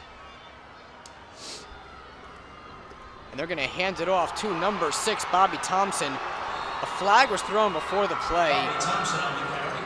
I thought it was a full start on one of the players in the backfield. I think it was number 38, Jack McDowell. It looked like he moved before the snap got off. So we'll wait and see what Mr. Whitehat has to say about that. It's going to be an illegal shift on the offense. So I think that is what we saw. Number 38, Jake McDonald, moving before the snap occurred. So not only will that play bring the Lancers back 10 yards, it will also erase Thompson's big productive run right there, which will benefit the Patriots greatly. 5-yard penalty was the ball to 41, 2nd and 12. And Bobby Thompson's a guy that Wayne Hills has to watch out for on defense, because usually Dan Deegan runs the ball, and you have to be careful, because when Deegan doesn't run the ball, sometimes Bobby Thompson gets caught behind the big shadow of Dan Deegan. And Thompson, he can run. Has 11 touchdowns this year. He's averaging 75 yards a game. It'll be 2nd and 12 for Lakeland. Deegan's going to throw. And the pass is incomplete. Good job there by Mike Waller. The tall linebacker got his hand up and deflected that ball before Tyler Johnson, the receiver for Lakeland, could attempt to make that catch. And I've had multiple talks with Mike Waller. He's in my forensics class, and he's in my lunch period. And I've had multiple talks at Vinny's, the local pizza restaurant in Wayne, about, you know, Dan Deegan and his mobility, how someone definitely has to play the QB spy. Someone definitely has to watch out for him at all times. And Mike Waller said it's going to be a tough task, but we're definitely going to stop him. So, you know, Mike Waller's showing a lot of confidence. 3rd and 12. Deegan drops back. He throws and completes his pass number 1, John Allard. John Allard is having a big game. That reception's good for another first down. The safety matched the block, made the tackle. There's so many breaks in this Patriots secondary. I mean, I don't even know what the count's up to, but there's multiple passes that have been broken coverage. It was between Ronnie Drees and Matt DeBlock and Justin Horan. I mean, the Patriots need to tighten up their coverage a little bit more. And the once expected running quarterback, Dan Deegan, is now turned into a passing quarterback, because all his big plays have been through the air. This time Deegan's going to run, looking for somewhere to go, and he's going to be tripped up by number 5, Ryan Ogden. No gain, maybe even a loss of 1. And, you know, maybe a reason why Dan Deegan isn't running as much is due to the fact that the Wayne Hills defense is so good at run stopping. You know, Mike Quick said it earlier, you know, Mike Quick is great at, you know, knowing all New Jersey sports. I mean, he's basically one of the gurus of New Jersey sports. And he definitely is right when it comes to saying that Dan Deegan has a tougher task than Wayne Hills, because Wayne Hills is so much of a better defense and stronger defense than the teams Dan Deegan has faced. So, you know, and Dan Deegan is definitely playing smart by throwing it in the air, where he has had open receivers. 2nd and 11, and Dan Deegan's going to call a timeout. And let's take the time right here to throw it down to our sideline reporter, Mike Botwinick. Mike, what do you got for us? Thanks, guys. I'm here with former Wayne Hills quarterback Mike Giampapa. Mike, how does it feel to be back in the sight of your state championship games? You know, it's really unbelievable. The atmosphere here is unbelievable, and I'm just trying to talk to the seniors now and just make sure they're having a great time, because, you know, this is the best days of their life, and this is, you know, their careers come down to today. Now, Mike, I know this is a great team. You know it's a great team. But how do you think it compares to the team that you played on? You know, I would like to think our team's the best, but no, I'm just kidding. You know, the seniors now in this team, they do a lot of great things. You know, Quinn's throwing the ball great, Ogden's great. You know, there's so many good kids that come to this program, and they've worked so hard to be here, and I'm just really happy for them. Now, I know you know a lot about the quarterback position, being a quarterback for Wayne Hills for a number of years.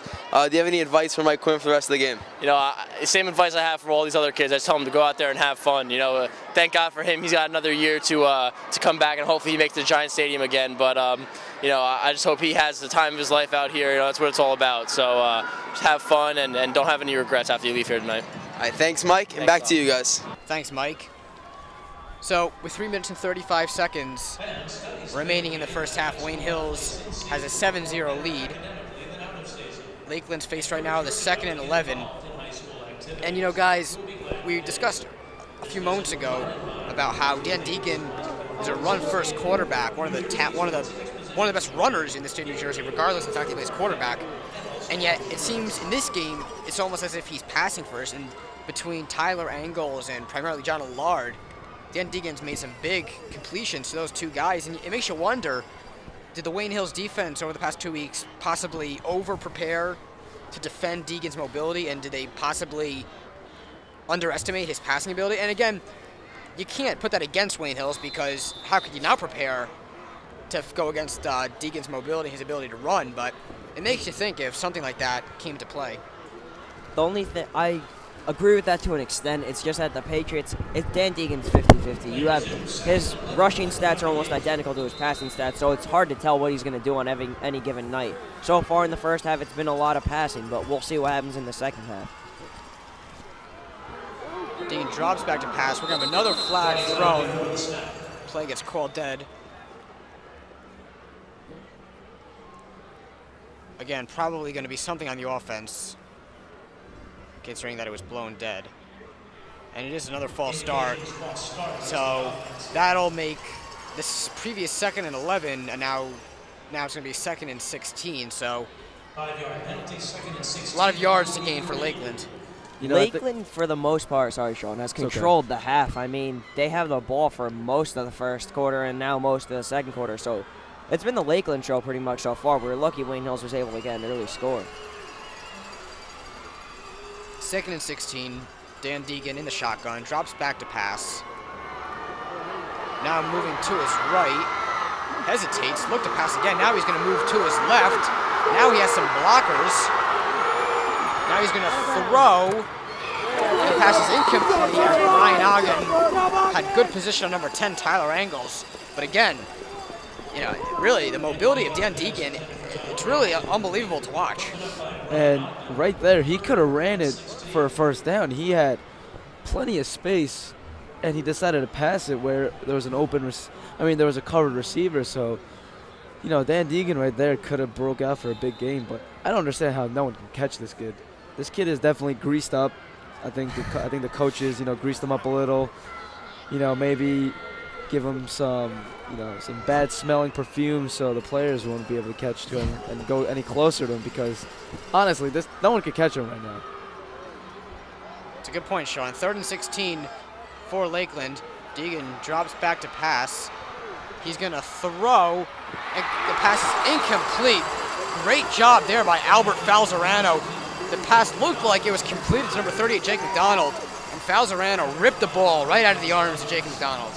Now, Deegan's mobility, one thing I want to point out is the fact that he can go from rolling out to his right to completely coming around the left side is one of the reasons the Patriots are struggling so much with their coverage. I mean, they're playing the pass/run to the left, and then you blink, you close your eyes, and then you open them again, and Deegan's on the left side of the field. So it's hard to defend that. But a great play there by Falzarano to chop block and get that ball out of that guy's hands. And Albert, a linebacker, playing in the pass coverage, you know, that's a great play for a linebacker, because linebackers usually play against the run. So, you know, that's a great play by Albert.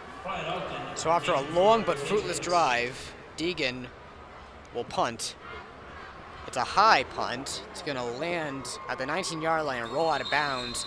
They're going to mark it at the 17-yard line, I'm sorry, the 18-yard line. So not a bad punt there from Lakeland, and Wayne Hills will open up or start this drive from inside their own 20-yard line. I believe this is their third offensive drive, if I'm not correct. I think it's their fourth. Touchdown, 2 punts. Yeah, so, you know, they still have to work out some kinks in their offense. You know, Mike Quinn definitely should be warmed up by now to throw some big plays to Justin Horan. So hopefully he has some big plays. 1st and 10 from the 18-yard line. Quinn hands it off to, I believe, was that Tom DeBianca who got the run? The handoff? Or who knows? 22 and 23, very similar numbers. It was Tom DeBianca who got the carry. It was a gain of 1, so it'll be 2nd and 9 now for Wayne Hills. And what I want to see, you know, I'm very curious to see who's faster, Tom or Dan Deegan. You know, in a full-out sprint, you know, Tom is a track star. I don't know if Dan Deegan is, but Dan Deegan is also very fast, so I'm very curious to see who is the faster player. My money's on Tom. They're going to toss this one to Ronnie Drees. Ronnie Drees moving to his left, has room to run, moves around a defender, knocked out of bounds at the 38-yard line. Good run there by Ronnie Drees, his first big run of the game as he gains the first down. You know, Sean, I think that it's Ronnie Drees, considering you just saw how explosive he is on that run. I mean, he just took off. If you give Ronnie Drees some light on the field, he's just going to take off and explode. And you see there he got a gain of about 15 on the play. Great run there by Ronnie Drees. Yeah, you know, Ronnie's average per carry was very high in his first game. I believe he had about 4 carries for 70 yards in his first game before he got injured. And it's 8 yards per carry, which is very good for a running back. They throw that pass. It's completed to Justin Horan. Actually, it's going to be called incomplete. He never had possession of the ball, and it dropped down. So that being an incomplete pass is actually better for Wayne Hills, as if it was completed, there would have been a loss of 2 or 3 yards, which means it'll remain 2nd and 10 with 2 minutes and 16 seconds to go in the second quarter. Now, personally, I'd like to see the Patriots score once more before the half. I know Coach Olson would agree with me, just due to the fact that Lakeland deferred when they won the coin toss, so they're going to start the half with it and possibly score. So Patriots need to build a bigger cushion. Quinn hands the ball off to Ronnie Drees. Ronnie Drees carries the pack for a couple of extra yards. He gets to the 45-yard line.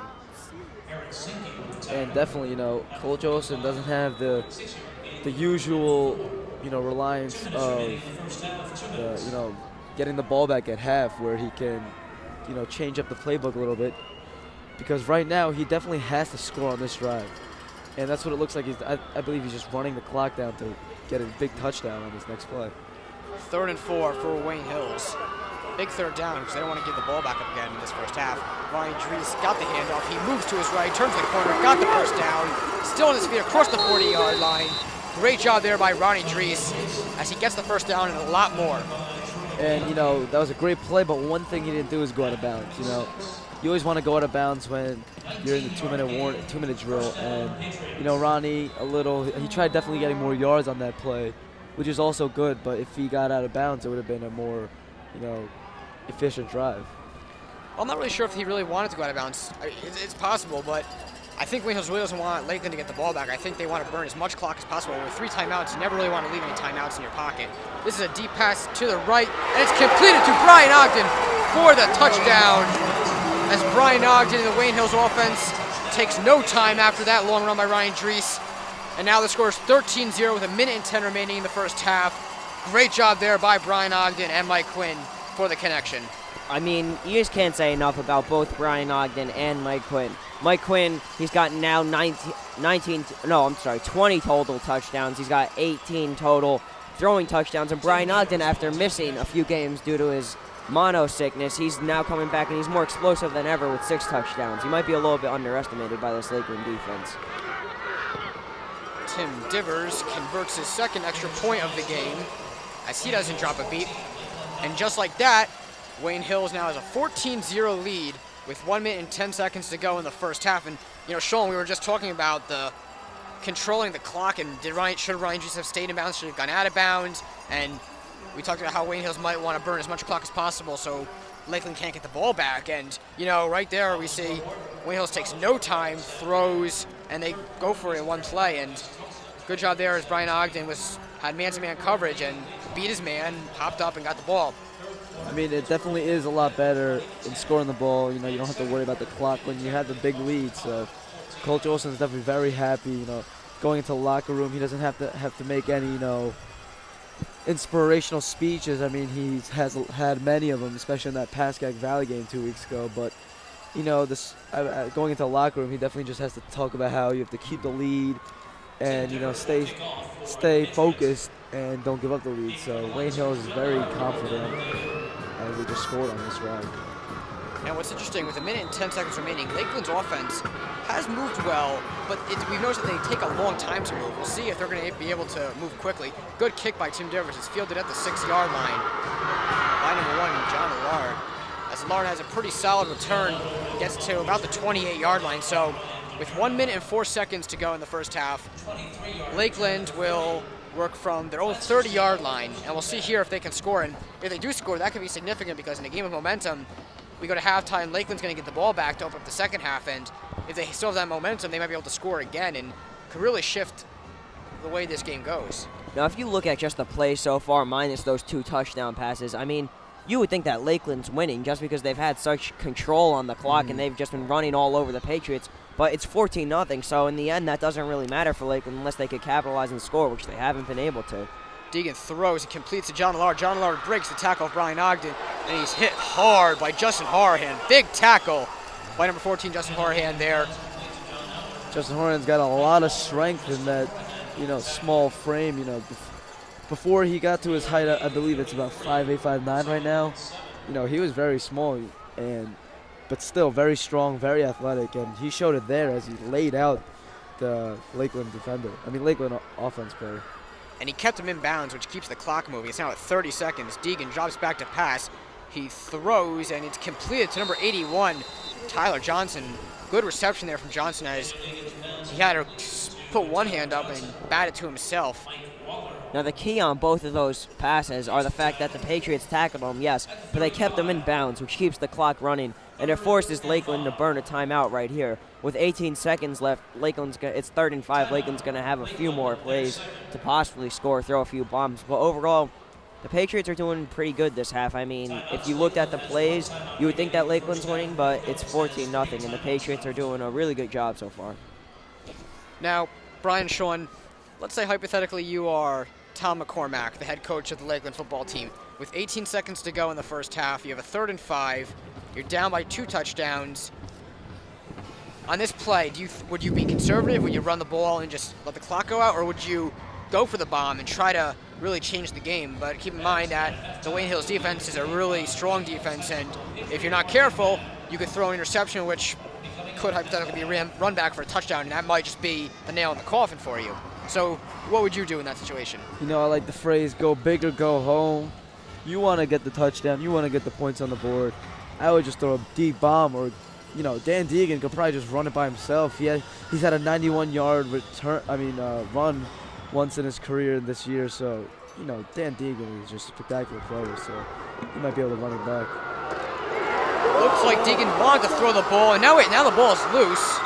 As he was sacked by host of Patriots, the ball squirted out backwards 5 yards. Lakeland fell on top of the ball, but the clock's now going to run out. And at the end of the first half, Wayne Hills has a 2-touchdown lead, 14-0. Guys, what were your thoughts on that opening half of the North 1 Group 3 state championship? So far, I mean, the first drive, I'm really impressed with Dan Deegan. I think he's living up to his hype, to a potential. But, you know, it's not about one player. It's about the team. And bottom line, he hasn't been able to score, which isn't helping his team. He's building up some stats. He's getting some rushing and passing yards, but he hasn't been able to score. He's been milking the clock, yes. But the Patriots, Mike Quinn, he's not looking to get big stats. He just wants to get his team a 5th consecutive state championship. So, I mean, overall tonight, I'm not impressed with Dan Deegan just due to the fact that he hasn't been able to score. So all those runs, all those passes mean nothing unless you can put points on the board. Yeah, definitely good point, Brian. If you look at the time possession, it's definitely in favor for Lakeland, but Wayne Hills definitely has the touchdowns needed, and their efficiency rate compared to, you know, Lakeland is definitely a lot higher, because with a short amount of plays, they score more touchdowns, and they definitely have the lead right now. So Coach Olsen definitely has to go in the locker room very happy, very ecstatic. You know, hopefully on his way to winning, I believe, his fifth straight championship. Fifth straight championship. And you know, another fact I like to bring up is a streak, which we haven't talked about because the game is so important. But the streak, if they win this game, they'll be at 52, which is beating. They'll surpass Randolph. And They'll have get to second place. Sole second place, and then looking forward, Paulsboro. if they go undefeated next year, then they will be the sole record holder for consecutive wins At in 64. New Jersey high school football with 64.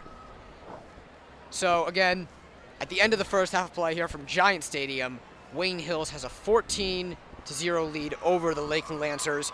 Don't go anywhere, because coming up next, we have an interview with an excellent writer for the Wayne Today, Rich Stambulian, as well as a performance from the Wayne Hills Marching Band.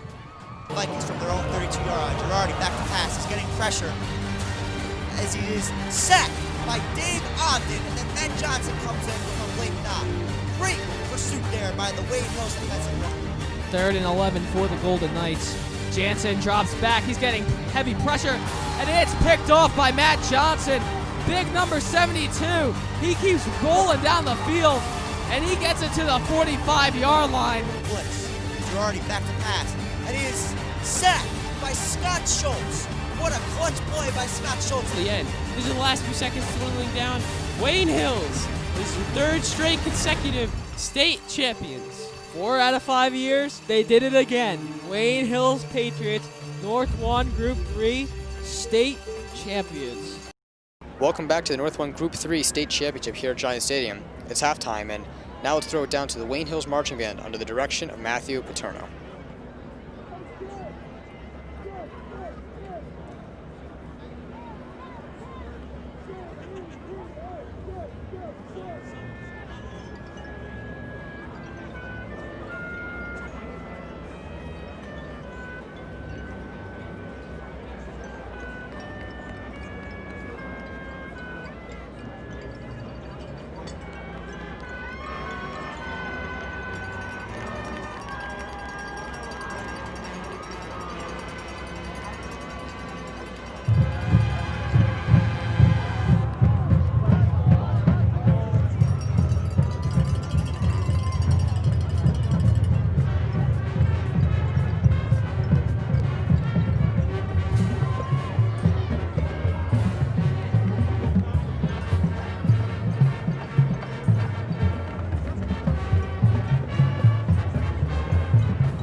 don't go anywhere, because when we return, I'll be joined by Wayne Today sports writer Rich Dambolian.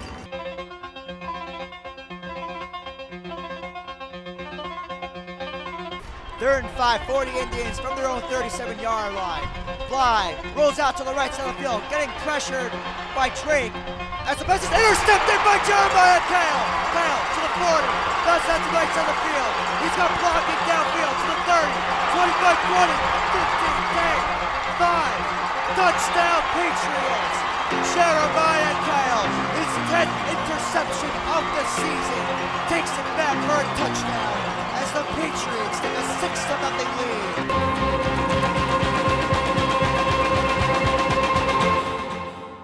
Welcome back to Giant Stadium. Dan Cohen here with Rich Dambolian, a sports writer for the Wayne Today. Now, Rich, Wayne Hills goes into the second half with a 14-0 lead. What do they need to do in the second half to protect that lead? First thing, of course, is obviously no turnovers. Win the field position battle, and probably continue to run the ball on the ground and mix in the pass. And they'll protect the lead and still be aggressive and try to score another touchdown.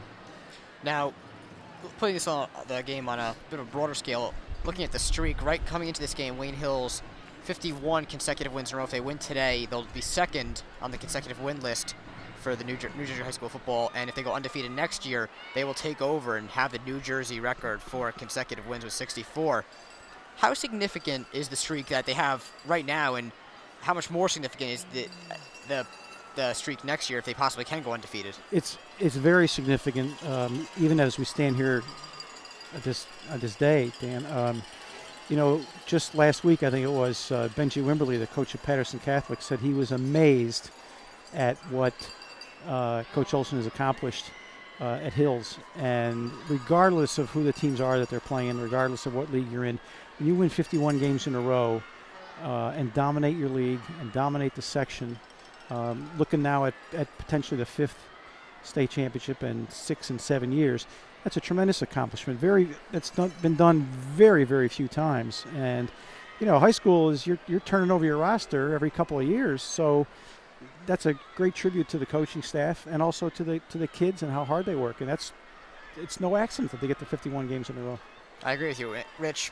I want to first thank you for giving us these halftime interviews this season. We really appreciate it. We hope to see you next year. Absolutely, my pleasure. Well, that'll do it up here. Don't go anywhere, though, because when we come back, we'll have the second half of play in the North 1 Group 3 State Championship.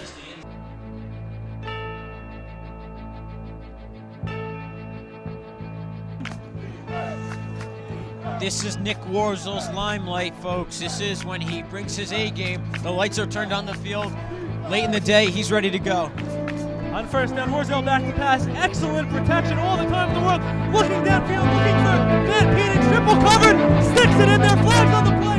Van Peenen ahead to the 20. Looking for the sideline. He's across the 10, near the goal line. Dives. Touchdown, Ray Van Peenen. Welcome back, everybody, to Giant Stadium. I'm Dan Cohen, along with my announcing counterparts, Sean Yu and Brian Dubow. If you're just joining us now, the score is 14-0 in favor of Wayne Hills. Wayne Hills had one touchdown in the first quarter, a touchdown pass from Mike Quinn to Justin Horahan, and then one touchdown in the second quarter, a touchdown pass from Mike Quinn to Brian Ogden.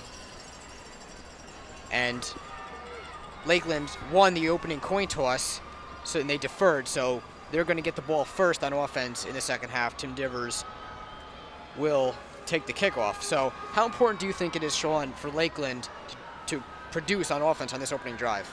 I mean, Wayne Hills has been flowing on offense right now. Everything's been going well. So if Lakeland doesn't score here, Wayne Hills is just going to put up the points. They're just going to go all out, show no mercy like they always do to their opponents. So for Lakeland right now, they have to score on this drive coming up. So we are underway in the second half. Tim Divers' kickoff goes out of bounds, something we rarely see from Tim Divers, and that'll be a penalty, and Lakeland will have excellent field position as they're going to start from their own 40-yard line. I think that was the first time all season that Tim Divers has kicked it out of bounds. Actually, I apologize. They're going to be starting from their own 35-yard line, one of the rules that differs between high school football and higher level footballs. And just to point out, Brian mentioned it before we started this half, that this is the last half of football for announcing for me and Dan and the rest of the seniors in this TV club. So unlike the last year's team where Dave Santap, Andrew Graio, Brian Rossman shed some tears, we're a much stronger emotional group, so we won't be crying on today's broadcast. They hand it off, and the running back Bobby Thompson does not gain any yards as the Wayne Hills defense doesn't drop a beat as they open the second half with a strong opening defensive play. And the Wayne Hills defense seems to get better as time goes on because they sort of understand what Lakeland's going to run, sort of understand their plays and how they move and how they work. So you're going to get to see Wayne Hills at their prime right now at their defense. They're going to be working a lot stronger and a lot faster. So it's 2nd and 8 for Lakeland, working from their own 37-yard line. Dan Deegan in the gun, throws and completes number 10, Tyler Angle. Angle breaks a tackle, moving up the sideline, cuts it back to the middle of the field, still on his feet. Now he's moving across the right side of the sideline. A flag is thrown. He dives out of bounds at the 15-yard line, but again, a flag was thrown. So maybe that was an illegal block in the back or something on one of his wide receiving counterparts. But either way, huge play there from Lakeland. The first really big play we've seen offensively from them. And as soon as I talked about how the defense would get better, Lakeland just goes and gets a huge 40, 50-yard gain, and I believe this play is going back. So, but again, another break in the secondary. I know you're talking about it before, Brian, how the secondary has let up a lot of open receivers and let up some big passes, and right there was one case of a missed tackle and just letting the receiver run up the entire field. So Wayne Hills definitely has to step up on defense. So after that illegal blocking penalty, the penalty is assessed from the spot of the foul, so Lakeland won't move all the way back to where they started. They'll work instead from the Patriots' 40-yard line. So still, that was a productive play for them. High snap, bobbled by Deegan, but he controls it, and he's hit hard from behind by number 64, Nick Tuminello. Big sack by 64. That's number 10 for Nick Tuminello this season. He leads the team right now in sacks, one ahead of Drake. I mean, Nick Tuminello, nobody really expected him out of this year to be as big as he is, and he's just a huge component in this Wayne Hills defense. He's always infiltrating, and you saw there he pressures Dan Deegan. That might have been avoided had the snap been not high, and Dan Deegan would have had a few more seconds to elude Nick. But fortunately for the Patriots, Nick was able to get in on him. And the Tuminello family is definitely ecstatic. They had those 6 faux shirts that they produced. So it's 2nd and 12 for the Lancers. Deegan throws and completes to John Lawrence. John Lawrence breaks through. 10, 5, and he's in for the score. Touchdown, Lakeland. And with that, they get on the board, and now we're down 14-6. Big play there by John Allard. It's really unfortunate for the Patriots because, they had 2 men on that receiver for Allard. And unfortunately, the Patriots defenders collided with each other. I know it was Matt DeBlock and the other one was Ronnie Dries, so they just collided into each other instead of colliding into Allard and bringing them down. So now Lakeland's on the board. This is a new ball game considering the momentum's on their side coming out of the locker room now. And they're only down 1 score. Yeah, plays like that are very unfortunate where, 2 players miscommunicate and run into each other. And the receiver is wide open for, a 20-yard run where he can just freely run into the end zone. But missed extra point. And that was the man who just scored the touchdown, John Allard, also takes the point afters, and that one was no good.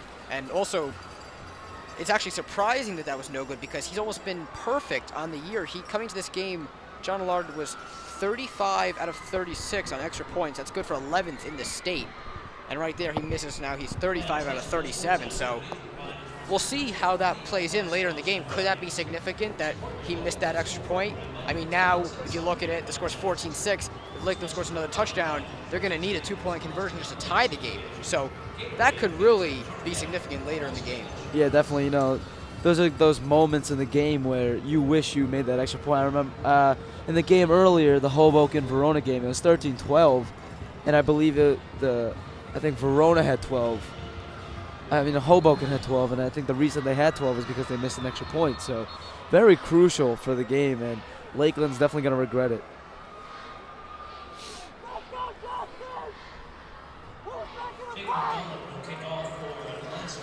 Jake McDonald will take the kickoff. This one's going to be fielded by Ronnie Dries at the 15-yard line. Dries cuts it up the field, breaks one tackle, goes across the 35-yard line, and the Wayne Hills Patriots will open up their first offensive drive of the second half from the 36-yard line. Patriots have grown pretty accustomed to nice field position in this game. I mean, whether it's in a kickoff return or whether it bounced in their favor, they've always been ahead of the 30, I think, so far in the game. So Quinn's had a lot to work with. He hasn't been pressed back up against the goal line yet, but we'll see if he can capitalize on this. Quinn hands it off to Ronnie Dries as Dries goes up the middle, gains a couple of yards. It looks like it'll be about 2nd and 4, so actually it was a pretty effective run there by Ronnie Dries. And you know, if Wayne Hills does not score on this drive, the momentum is definitely going to be shifted towards Lakeland, because Lakeland gets a touchdown, they stop them, and then they get the ball back. So Wayne Hills definitely has to score on this drive to keep up the lead and keep a big lead for them to win the game. 2nd and 5 for Wayne Hills. They hand it off to Ronnie Dries again. Dries has enough for the first down. He's tackled at the 48-yard line by number 81, Tyler Johnson.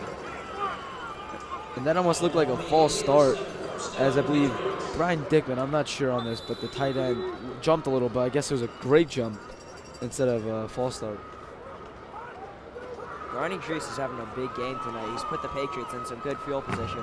Although both touchdowns are passing, he's done a pretty good job running and controlling the clock. And the Patriots are, in fact, on offense.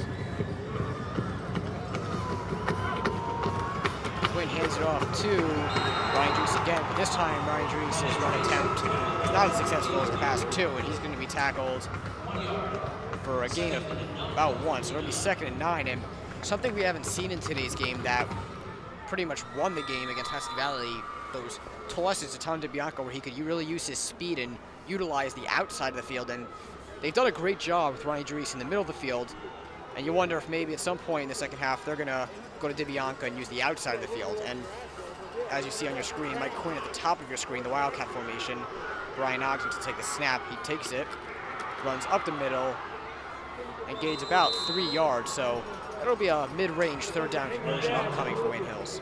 And you know, there's, the last game, the Tom DiBianco play where he motions out from the slapback position was used because, Ronnie was struggling in that game. But right now, Ronnie has been finding the holes. He's having a great game on the ground. So I really don't think they need Tom's assistance. But when they do, you know for a fact Tom's going to break out for a big game just because of his explosive speed. So just look for when Tom DiBianco goes in for that big touchdown. Brian Dowling, one of the tailbacks, is playing fullback right now. Play action. Quinn's going to throw. He throws and completes to number 9, the sophomore Brian Dowling, as Dowling gains the first down, his first reception of the game. And that's pretty interesting. Interesting in the fact that Brian Dowling did a great job in Ronnie Dries' absence, and really, but after Ronnie Dries came back, we really didn't see too much of Brian Dowling, and it's good to see him getting into the game, and that was a good job by him to make a reception and cut it upfield for the first down. Well, guys, one thing you can't forget is in less than one half of football, Brian Dowling is the new starting running back for the Wayne Hills Patriots. I mean, he's done a good job stepping up this year, and I think it's a nice call by Coach Olson putting him in this game just to groom him a little bit for next year. And the team for next year is going to be very good. You have Mike Quinn at quarterback. You have Brian Dowling at running back. You have Matt the Block. You have still Nick Tuminello, Salerno. I mean, you've got a lot of returning starters that are going to play next year, and this team is going to be very good and maybe even continue the streak and end up beating Paulsboro. I agree, Sean, I agree with you that this team is going to be really talented next year. There's going to be some question marks where some talent positions will graduate, but some of the really core positions, they're going to have returning starters, and that's going to be really helpful for them next year. The D-line jumps there, and a flag is thrown. So it looks like it's going to be encroachment on the defense. or away maybe one of the offensive linemen. Now, it is on the defense, so it is encroachment on the D-line. It looked like it was on the entire D-line, as obviously Mike Quinn utilized the hard count there, and the Lakeland defensive line guessed wrong. Yeah, it's going to be very good for Wayne Hills, 2nd and 1 on the 28-yard line. So scoring opportunity coming up, and hopefully they don't turn the ball over. 2nd and 1 coming up. Everybody in on the line of the backfield on this play. They're going to hand it off to Ryan Drees. Ryan Drees is hit at the line and does not have enough for the first down. Maybe he even lost a yard, so it's going to be either 3rd and 1 or 3rd and 2. And that's that full house, that power back formation that you usually see in the goal line that Wayne Hills runs a lot, and usually it's a solid 1-yard gain every time, but right there, Lakeland's defense shut them down.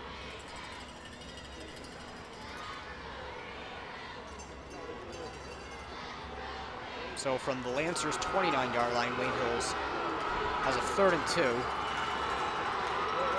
Same formation as the last play, and there seems to be extreme confusion with the fullbacks with Ryan DiDerno and Nick Massey. It's going to result in a timeout being called by Wayne Hills, as it looked like there was severe confusion with the fullbacks. And they had to call timeout, but let's now take the time to send it down to our sideline reporter, Mike Botwinick. Mike, what do you got for us? Thanks, guys. And Nick Tumanoa had a big sack earlier in the first half, and he has a big fan base in the Wayne Hills High School. He gave out shirts this week. In Nate we trust. Nick Tumanoa's had a big game today, and hopefully have a big game in the second half. Back to you guys.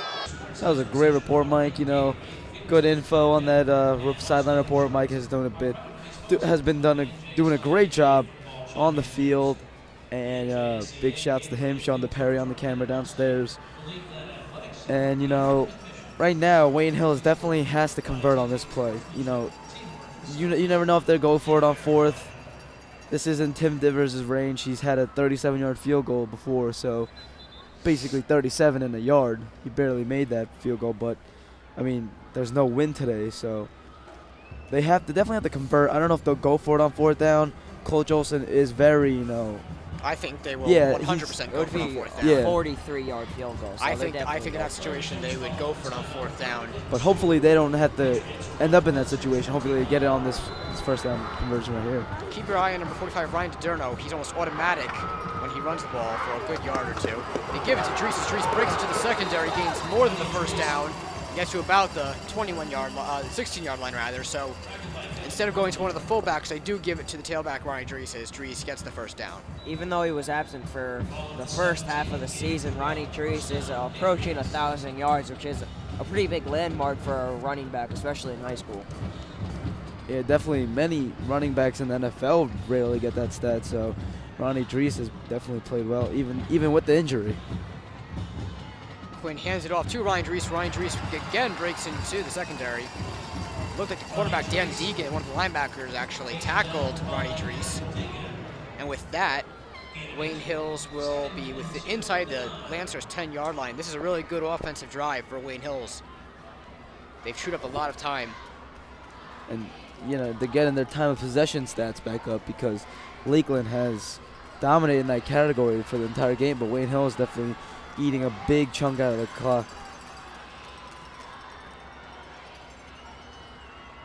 Quinn's going to hand it off again to Ryan Drees as Ryan Drees hops up forward across the 5-yard line and down to the 3. That's good for the first down, so it'll be 1st and goal, and the Wayne Hills Patriots will likely have 4 downs to try to punch it in from 3 yards away. Now, one thing I'm not sure if our audience has noticed is Coach Olson is substituting in a lot of seniors to get them some play time in their last game. You saw James Stone. He usually doesn't get a lot of play time. You just saw him check in for Justin Horan. So it's nice that the Patriots are getting their seniors their last games in, but at the same time, they are maintaining the lead. They hand it off against Ryan Drees. Ryan Drees gets in for the touchdown score for the Patriots, and just like that, Wayne Hills takes a 20-6 lead on the 3-yard touchdown run from Ronnie Drees, his first touchdown of the game. And just like that, Wayne Hills takes the momentum right back from the Lakeland football team. And that's a great play by Ronnie Drees. Ronnie has definitely took that drive over for himself. That was Ronnie Drees' drive because he's had all those big plays, getting the first downs, and finally getting a touchdown, the well-deserved touchdown. So as Tim Divers makes the extra point, Ronnie Dries has definitely stepped up from the last Passaic Valley game. And the Wayne Hills offense is just rolling at this point. That's touchdown number 15 for Ronnie Dries, which is more than Dan Deegan has rushing. Which is saying a lot considering he missed a lot, and Dan Deegan's such a runner. So the Patriots, so far, everything's going in their favor. I think that the record in their prediction is biting themselves right now because they weren't even close. And now something we have to look at, the Wayne Hills Patriots have done a spectacular job running the ball with Ronnie Dries today. And, we kind of touched on it a bit earlier. The offensive line is so important for a good rushing attack. And actually earlier this week in the Bergen Record, in the preview for the Lakeland Wayne Hills game, they picked one key element for each team to win. For Lakeland, they said it was going to be the linebacking core, the 5 linebackers. They play a 3-5 defensive formation. And their linebackers have played pretty well. But the Wayne Hills offensive line was the key element from the paper, and they said that if the offensive line wins the battle, that Wayne Hills is going to really have a good time on offense. And right now the offensive line is doing better than those 5 linebackers for Lakeland. So Tim Divers will take this kickoff. It'll be fielded at the 10-yard line by John Large. John Large passes it back to the quarterback, Dan Deegan. As Deegan tries to navigate his way up the field, however, is tackled down at the 25-yard line. And again, just moving back to the offensive line. The players are Matt Rube in the center. The tackles are Chris Avadisian and Paul Drake, and the guards, Chris Fonte and Chris Avadisian, the tackles, and the guards, Paul Drake and John Griglack.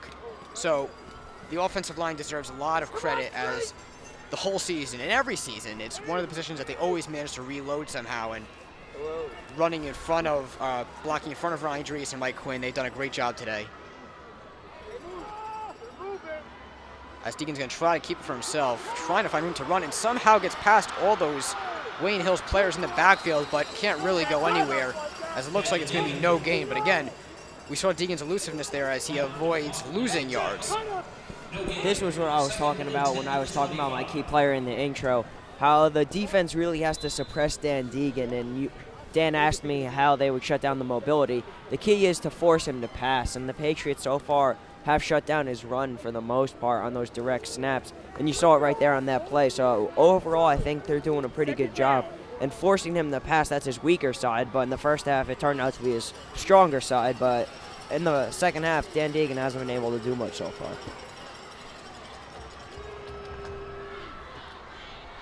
Second and 10 for Lakeland. Deegan in the gun, drops back to pass, and he's going to be sacked by number 59, Paul Drake. That's Paul Drake's 10th sack of the season. And that's a huge play for Wayne Hills, as now it's going to be third and very long, 3rd and 19, in fact, for Lakeland, and they're going to have a tough conversion here. Great job there by Paul Drake, the senior defensive end. Yeah, Paul just shot out the line right there and broke through the offensive lineman and completely just tore up the offensive line for Lakeland. And it was very dangerous. It almost looked like it was going to be a face mask call because he did wrap his arm around his neck, but great job by Paul Drake using his speed and strength to tackle Dan Deegan. So now it's going to be 3rd and 19. Deegan's going to drop back to pass. Here comes the pressure. Nick Tuminello chasing Deegan. Deegan avoids Tuminello, throws deep down the field. And that pass is batted down by the safety, Matt DeBlock. But we're going to have 2 flags thrown, both of which are going to be for pass interference on Matt DeBlock. DeBlock jumps a little too early there, and he towers over the receiver's head. Unfortunately, that's going to be really costly for the Patriots because that's going to bring them closer, a lot closer to a first down. And that'll probably give them the first down. So now the Patriots are going to have to work with a lot. They're going to have to change their game plan overall on defense because that drive was over until that penalty. Yeah, you do all that work, you pressure the quarterback, and it ends up in nothing with the pass interference goal. It's not going to be a first down. They're going to be short. That's another difference.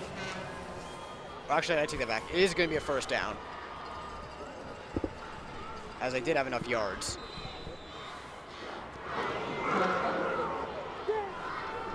So it'll be 1st and 10 for Lakeland from their own 31-yard line.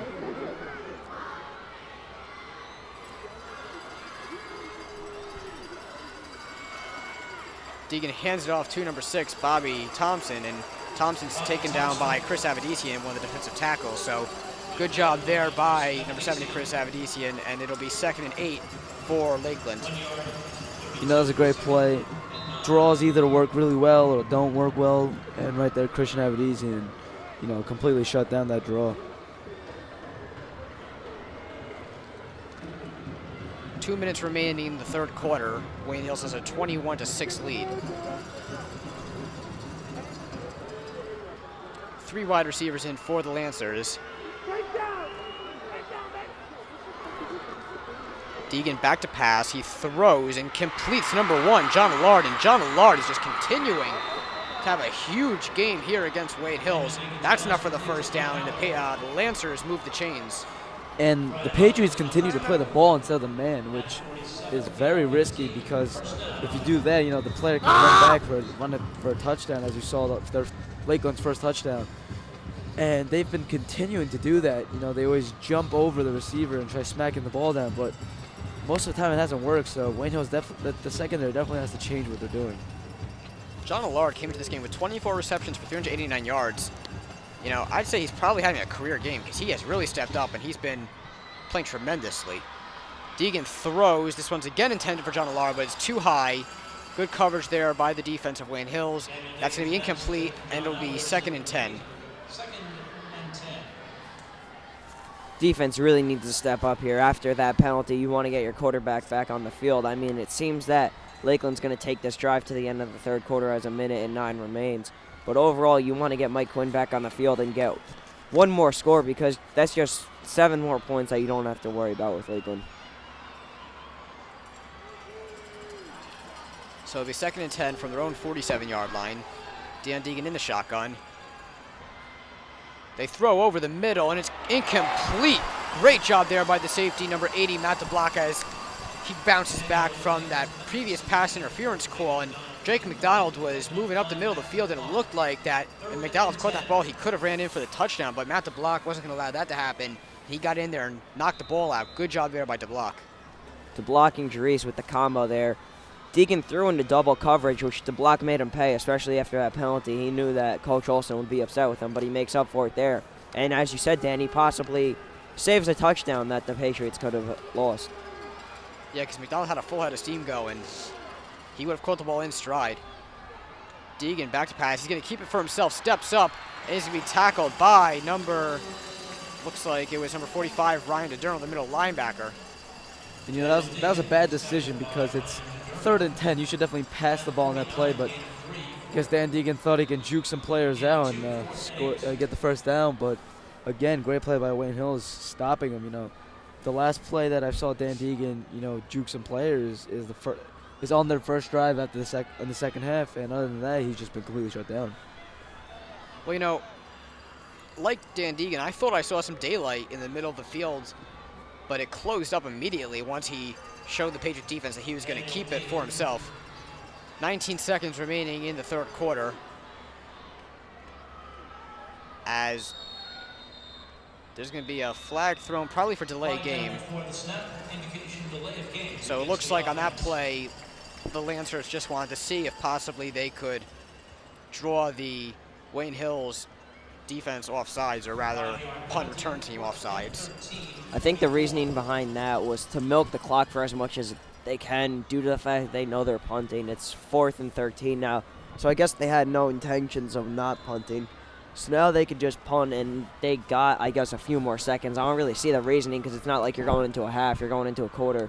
So it's just 10 more yards that the Patriots don't need to gain on offense. I think the reason was to see if they could goad the D-line into going off sides. Encroachment. Now, looks like, did we have another delay of game here? Or they got the snap off, and maybe illegal formation. He was going to pass it, so that's just going to give it away now. The Patriots are going to be more anticipating the fake. And it's very hard because you don't know if they're going for it or not, because Dan Deegan's both the punter and the quarterback, so he can do what he wants. So it was a false start on Lakeland, so that'll set them back 5 more yards. It'll be 4th and 18 rather. And that punt formation was interesting because Deegan, the punter, seemed like he was pretty close to the line. and when he caught the ball, and see now the Wayne Hills Patriots defense, they're actually in a defense position with Ogden deep to return it. It looks like Deegan looked to see if there's anything open. He did punt it. Ogden fields it at his own 15-yard line, looking for somewhere to go. And he's tackled at the 20-yard line. So Wayne Hills, that's the end of the third quarter. So Wayne Hills will start the fourth quarter with the ball working from their own 20-yard line. I think when Dan Deegan punts, every time he punts, I think he has the coach's permission to look for that hole just to take it, or if he wants to throw it. Because every punt we've seen so far from him, he hesitates a few seconds and checks his surroundings to see if there's anything open. On that play, Dan called it, he was looking to run, but then he punted it ultimately, I guess because he found something. But I guess it just gives the quarterback so much more power and so much more decision that they can make, which ultimately could pay off with the Patriots defense. Definitely was anticipating that after the penalties. Now, before we move into the fourth quarter, let's take a moment to look at the coaching credentials of the Wayne Hills head football coach, Chris Olson.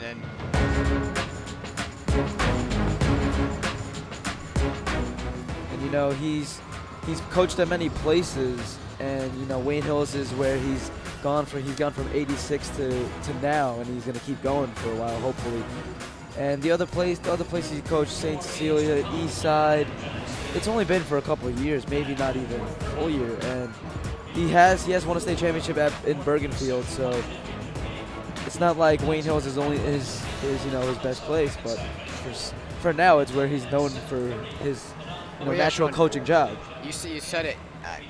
He's coached at all those schools, and I'm sure he's done a great job there, but it's really Wayne Hills where he's, you have to use the word dynasty now for what he's built here in Wayne, and it's so hard to build a dynasty in high school football because of the turnover. You lose players every year, and you have to reload, and Wayne only can draw from half of the town as there's two high schools of a town of 55,000 people.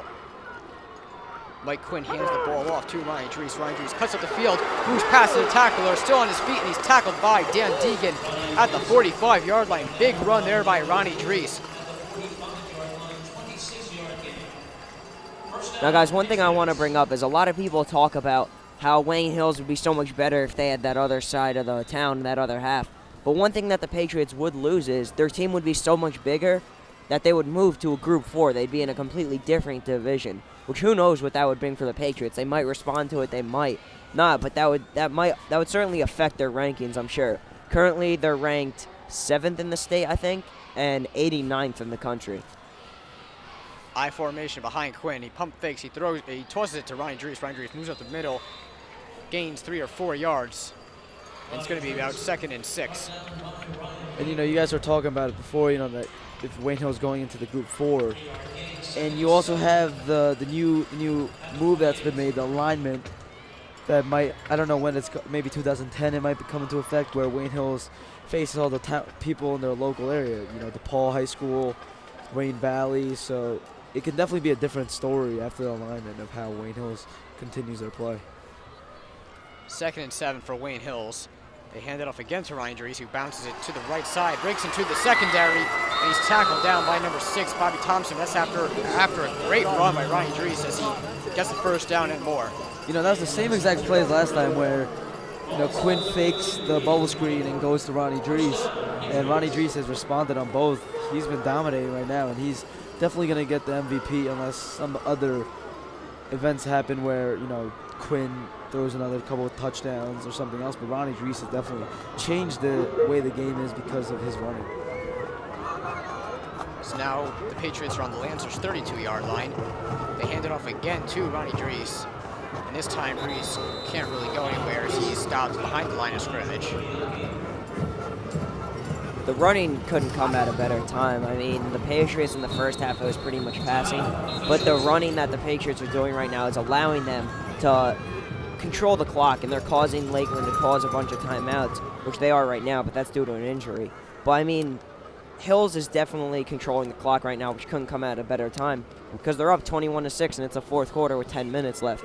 So I think that the running game, the Patriots will stop doing it once Lakeland gives them a reason to stop doing it. There really is no reason right now because it's milking the clock. And when you pass it, you obviously risk incompletion, which stops the clock, or you miss them going out of bounds, which can stop the clock as well. The player injured on the field is number 52, the defensive end, Troy Bianchi, who's played well in this game. He had a big sack earlier in the game, and also with injuries, there was an injury on one of the first plays of the game to number 4, Ray Capo, a linebacker on Lakeland, and we saw him walk off the field under his own power. However, he has not returned, and maybe that has something to do with the fact that the Lakeland linebacking core, which is so talented, has faltered a bit in this game. The absence of Ray Capo possibly has hurt them. So it's 2nd and 10 for Wayne Hills. They run the outside toss to Tom DiBianca as he's tackled at the 30-yard line by the talented linebacker, number 50, Zach Croton. So DiBianca wasn't able there to really get going and break out and show his speed to the outside. Now, although Tom isn't the primary running back, he's had so many explosive runs that before this game, his average yards per carry was as high as 18, which is outstanding for a running back, even if he isn't the primary running back, which Dries is. But it still gives the Patriots a lot of hope, considering he has over 500 yards on the season. So Tom's definitely proven to be more of a crucial factor than everybody thought in the beginning of the season. Yeah, Tom has that speed, that X-factor speed where you don't realize how fast he is until you get into the game. I mean, I guess the opposing teams look at the films and know that Tom is that fast, but, he is ridiculously fast. Me and Dan have said it before. He is lightning quick. I remember in the last game I alluded to Forrest Gump when comparing the two. I mean, it's amazing. Once he gets going, he just doesn't really stop, and he just flies by all the defenders on the field. Timeout just taken by Wayne Hills. Mike Botwinick, our sideline reporter, has a report for us. Mike, what do you got going on down there? Thanks, guys. And with a few minutes left in the game, the Wayne Hills faithful is really enjoying this. I mean, they've stuck through these kids with thick and thin. They go to class with them, and it's just great for the fans. Love to see these kids win a championship and celebrate on the fields.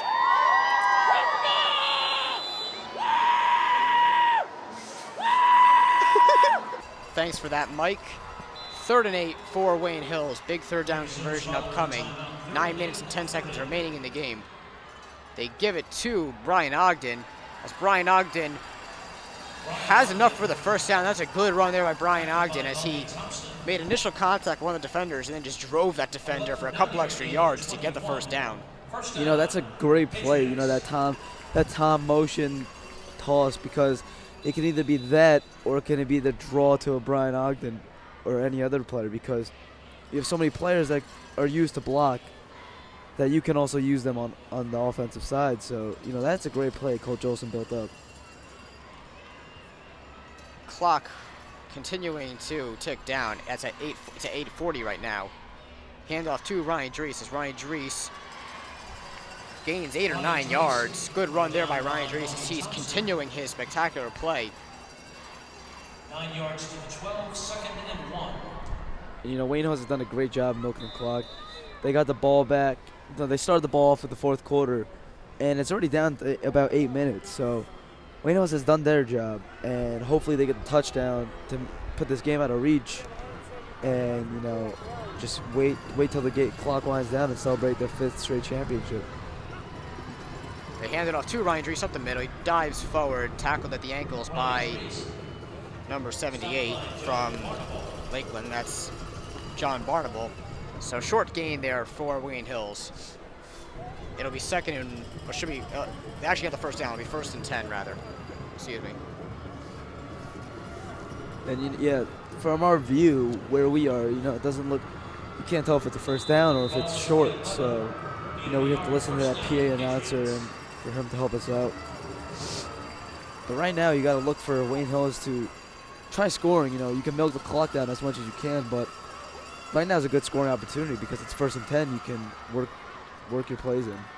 They hand it off to Ryan Dries. Ryan Dries moving to the outside, and he's tackled out of bounds by the quarterback, the Lakeland quarterback, Dan Deegan. And now they're actually calling it a touchdown. So obviously, Ronnie Dries got inside of the pylon instead of outside of the pylon. I thought they knocked him out of bounds. Apparently not. So with that, touchdown Wayne Hills. Ryan Dries' 2nd touchdown of the game. And Wayne Hills takes a 27-6 lead. And if you look at the replay on the Tron, yes, he does knock the pylon down. Good extension of his body and good athleticism to dive and get the ball. And you know, after this Tim Divers extra point, Wayne Hills is going to have a very good lead. And Tim Divers does convert and makes his 4th extra point of the game. And, you know, looking back at that touchdown, wow, that was an incredible play by Ryan Dries. I thought he was out of bounds at the 3-yard line. And, in fact, when we saw it on the replay on the Megatron up top in Giant Stadium, his body sort of was out of bounds, but he dove forward, extended his arms, and knocked down the pylon. And when that ball crosses the plane, it's a touchdown. So great awareness from Ronnie Dries to know where he was on the field and when to dive forward and where he needed to get. So far, I mean, this game's out of reach basically for Lakeland now. They came into this game 11-0, and they're going to leave 11-1 just due to the fact you're down 22 points with 7.5 minutes left. You're not coming back. Dan Deegan, he's an all-star. He did great this season, but he wasn't able to put points on the board for his team, and he's really all that Lakeland's had. He's gotten some receivers to be powerful, like in this game, but Dan Deegan couldn't put the points on the board in the end. And the body language explains it all right now. Dan Deegan and Tyler Engel at their own 5-yard line, both hands on their hips. So it appears Lakeland is right now down on themselves. Tim Divers will take the kickoff.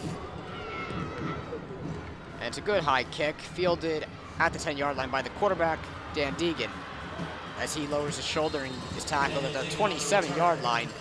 So the Wayne Hills defense will trot onto the field with 7 minutes and 20 seconds to go in the game. And you never know, 7 minutes is a lot of time. They can come back. So, you know, that's 2 touchdowns, and it is basically 3 touchdowns that they have to make and a 2-point conversion. So, you know, it is tough, but hey, teams can do it. You've seen those big NFL greatest moments games where, you know, teams have come back from surmountable leads and just made the comeback. Deegan throws, and this one is way too high. The pass was intended for Tyler Engels, number 10, but Engels had no chance of catching that ball. It was well over his head. And you know, with passes like that, you're not going to come back because, you know, it completely just ends the momentum because you start your drive, you're all pumped up, and you throw a ball like that. So hopefully Wayne Hills can convert on those bad passes and maybe get an interception.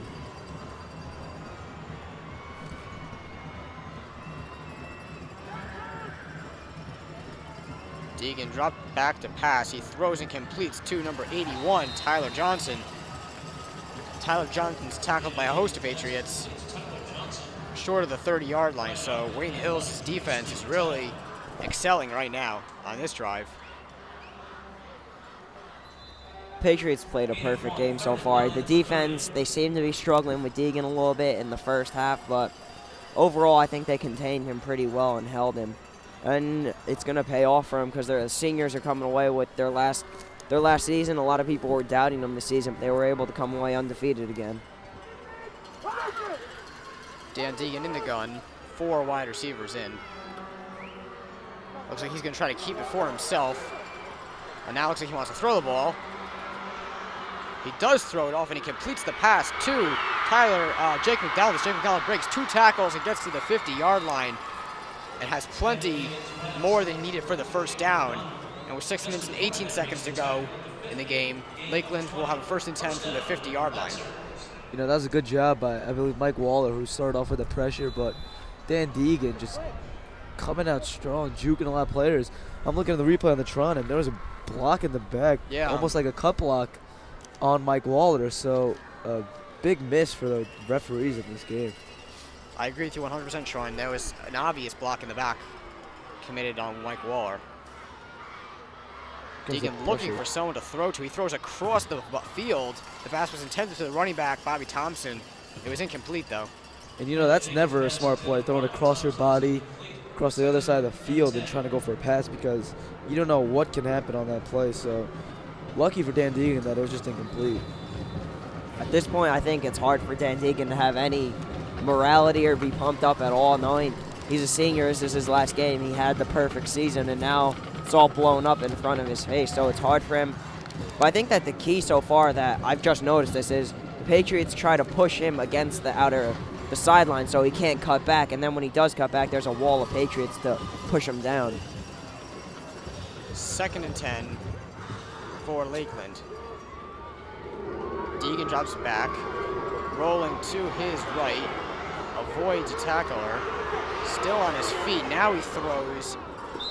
It looks like he really just threw the ball away. Good job there by the Wayne Hills defense as they created enough pursuit to force Dan Deegan into a throwaway pass. That was exactly what you predicted, Brian, or what you've been saying, how, you know, you push him to the sideline and, yeah, he can juke some players, but those players get back up, and you just get sandwiched on that play. And Deegan had nothing to throw. He threw it to the sideline. So Wayne Hills Patriots have definitely shut down Dan Deegan. They've understood how he runs and the way he runs. So, like Mike Quick said, it was a lot tougher for Dan Deegan to score than Wayne Hills to stop Dan Deegan. So it's 3rd and 10 for Lakeland from the 50-yard line. Deegan drops back, he throws, he completes to John Allard. John Allard tries to sidestep, but he's tackled by Brian Ogden and Ronnie Drees. A flag was thrown right at the spot where John Allard made the catch. So we'll see what this is for, as the referees confer in the middle of the field. I don't know what it could possibly be, because it seemed that the defenders had a cushion and weren't even touching the receiver. Unless maybe the cushion was created by a push-off from John Allard. And the flag was thrown for holding against the offense, so a holding usually wouldn't be a push-off, but the flag was thrown right by where John Allard was, so I'm not 100% sure where the holding occurred. And this is definitely not going to help the Lancers for their comeback, because, you know, now it's going to be, I believe, 3rd and 15 on the 50-yard line, and it's going to be a lot tougher for them to convert. You know, they should go for it on 4th down. You know, that's what most people do, but, you know, it's tough. It's getting tougher and tougher for them to come back. Oh, now it's 3rd and 20, so 5 extra yards. So, you know, very tough for Lakeland. Lakeland's just falling deeper and deeper into a hole. So we'll see if Lakeland's able to convert on this long 3rd down. They have converted earlier in this game on long 3rd and 4th downs with big passes to Tyler Angles and John Allard. Deegan's back to pass. He's going to throw this one to John Allard. It's intercepted there by number 23, Ryan Drees. Moving up the left sideline, cutting it back to the middle of the field. Has room to run, cuts it back to the left again. 5, touchdown Patriots. Ronnie Drees intercepts that ball, pick 6, runs it in for the score. And like that, 34-6 Wayne Hills. That certainly wasn't a cakewalk, but Ronnie Drees, I mean, almost an identical play from last year where he picked it off, had a pick 6 nice into the end zone. This one he certainly had to fight for it. But Ronnie Drees, I mean, he's just so elusive, the way he's able to cut back in and out through defenders. And I think that's his 4th touchdown of the night. He's just done a fantastic job, and he's going out on top. He's had a great game for his last game. I believe that's his 3rd touchdown because Quinn has 2, so. But again, you know, like you said, that resembles exactly like the Wayne Valley interception that he had. So, you know, Ronnie Drees, like you said, Dan, earlier, deja vu for Ronnie Drees getting that interception. But he's done it on both sides of the ball. He's done it on defense with 2 interceptions, and he's also done it on offense. So Ronnie Drees is definitely getting my MVP of the game. Tim Divers. It's a high extra point attempt, and it's good. So Tim Divers stays perfect on the night. And, you know, guys, my key player coming to this game was number 23, Ryan Drees. And I think without a doubt you have to give him the player of the game designation, as he has 3 touchdowns, 1 on defense, that pick 6 right there, 2 rushing touchdowns. In addition, he has 2 interceptions. So Ryan Drees has really had a tremendous game. He's bounced back well since the last game, the semifinal against PV. He really struggled. Well, at least he struggled on offense. And tonight, or this afternoon rather, he's done a great job on offense. So with 5 minutes and 2 seconds to go in the game, the score is 35-6 in favor of Wayne Hills, which, you know, really, it's pretty much, you could say it's kind of over. It's going to be extremely difficult for Lakeland to score 4 touchdowns and a 2-point conversion on one of the touchdowns in the next 5 minutes of play. It's nearly impossible. You know, all that hype about Dan Deegan, I I guess Dan Deegan overhyped himself and just hasn't shown up to today's game. Tim Daver to kick from his own 40-yard line. The kick will be fielded at the 10-yard line by Allard. Allard tosses it back to Deegan. Deegan cuts it up to the left side, and he's tackled out of bounds. And we're going to have a flag thrown late. So we'll see if this was maybe a late hit on one of the Patriots, but I find that hard to, it'd be surprising if it was a late on the Patriots, considering that the Wayne Hills, a late hit's not the kind of flag that we see much from Wayne Hills. Well, it is a personal foul on the kicking team. Personal fouls, they don't tell you in high school football specifically what a personal foul is for, so it's possible that it was a late hit, most likely. 15-yard penalty. Personal foul. And Wayne Hills, that was basically mental lapse there. I mean, you had the game won. You shouldn't be doing stuff like that. You should just be playing your game and just, not doing anything that crazy and that, devastating to your team. So, again, a mental lapse for Wayne Hills on that play. Well, the last thing we would want to see in this game is any type of, sore loser, winner for either team. Wayne Hills usually is a classy group of guys. They're pretty disciplined under Chris Olson, so I would be shocked if we see any type of extracurricular activity or trash talking for the rest of this game. And I just don't think Coach Olson would allow it, He has taught his players to be very classy, very, very respectable to the other team, and from leadership it's just gone down to the players, so hopefully they don't do it. I highly doubt they will. In my 4 years here, I've only seen one type of, I guess you'd say, fight. It was the end of a Old Japan game when I was a freshman. Deegan keeps this one for himself, spins around, tackled after a short gain, and the short gain is enough for the first down as the chains move. It'll be 1st and 10 upcoming for Lakeland with 4 minutes and 16 seconds to go in the game. And I guess at this point, guys, it's really just a matter of time. When will the Gatorade showers begin? We'll keep our eyes out for that. I mean, it is a cold day. Coach Olson's definitely not going to be happy on that Gatorade shower. I think he's used to getting those Gatorade showers by now. He's had over 5, so he definitely knows the feeling. Deegan kept that one again, but it was another short gain, maybe 1 yard. And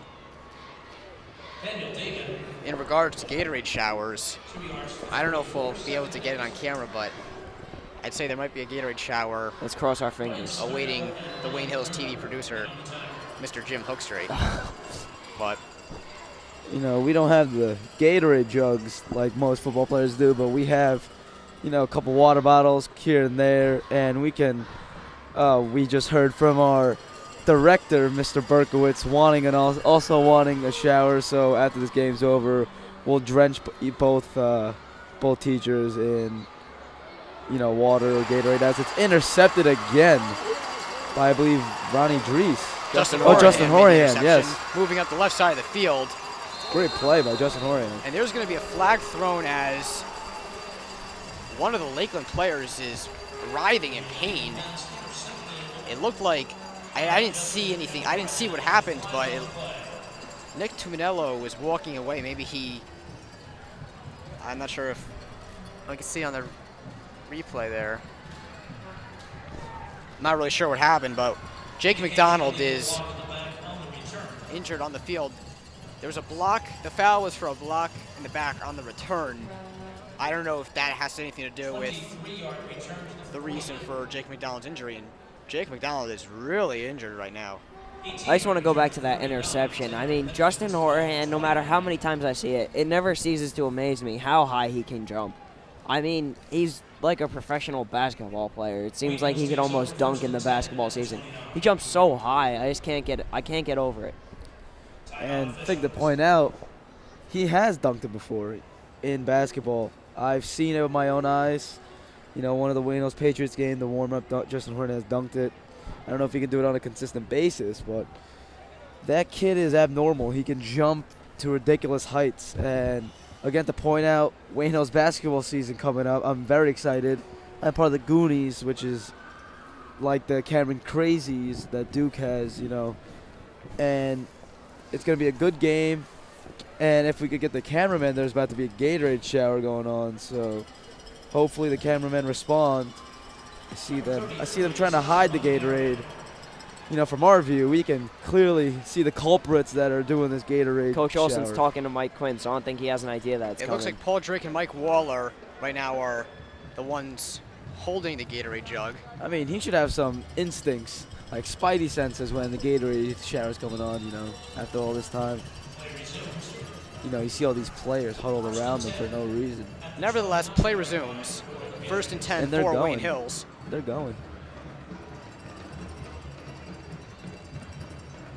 As it's going to be a short run play. And, well,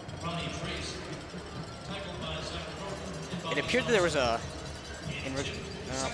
it'll be 2nd and 8 for Wayne Hills. It almost looked like there that Coach Olson turned around and basically locked eyes with the two guys with the water jug. In fact, Coach Olson just told them, I think, to stop and wait a little bit longer. So I think the secret might be out. I mean, he knows it's going to happen. He just doesn't know at what point. I think he just doesn't want to get a penalty, perhaps. I don't know. He's close to the sideline. He doesn't want to get the ref wet. Handoff is to Ryan Drees. Ryan Drees moving up the right side of the field. And another good run there by Ryan Drees. He goes across the 45-yard line. Has the first down, and there's the Gatorade shower. I know we've saw it, but the cameramen have missed it. Shame on you, you cameramen, not getting the Gatorade shower. But Cole's Ocean is drenched.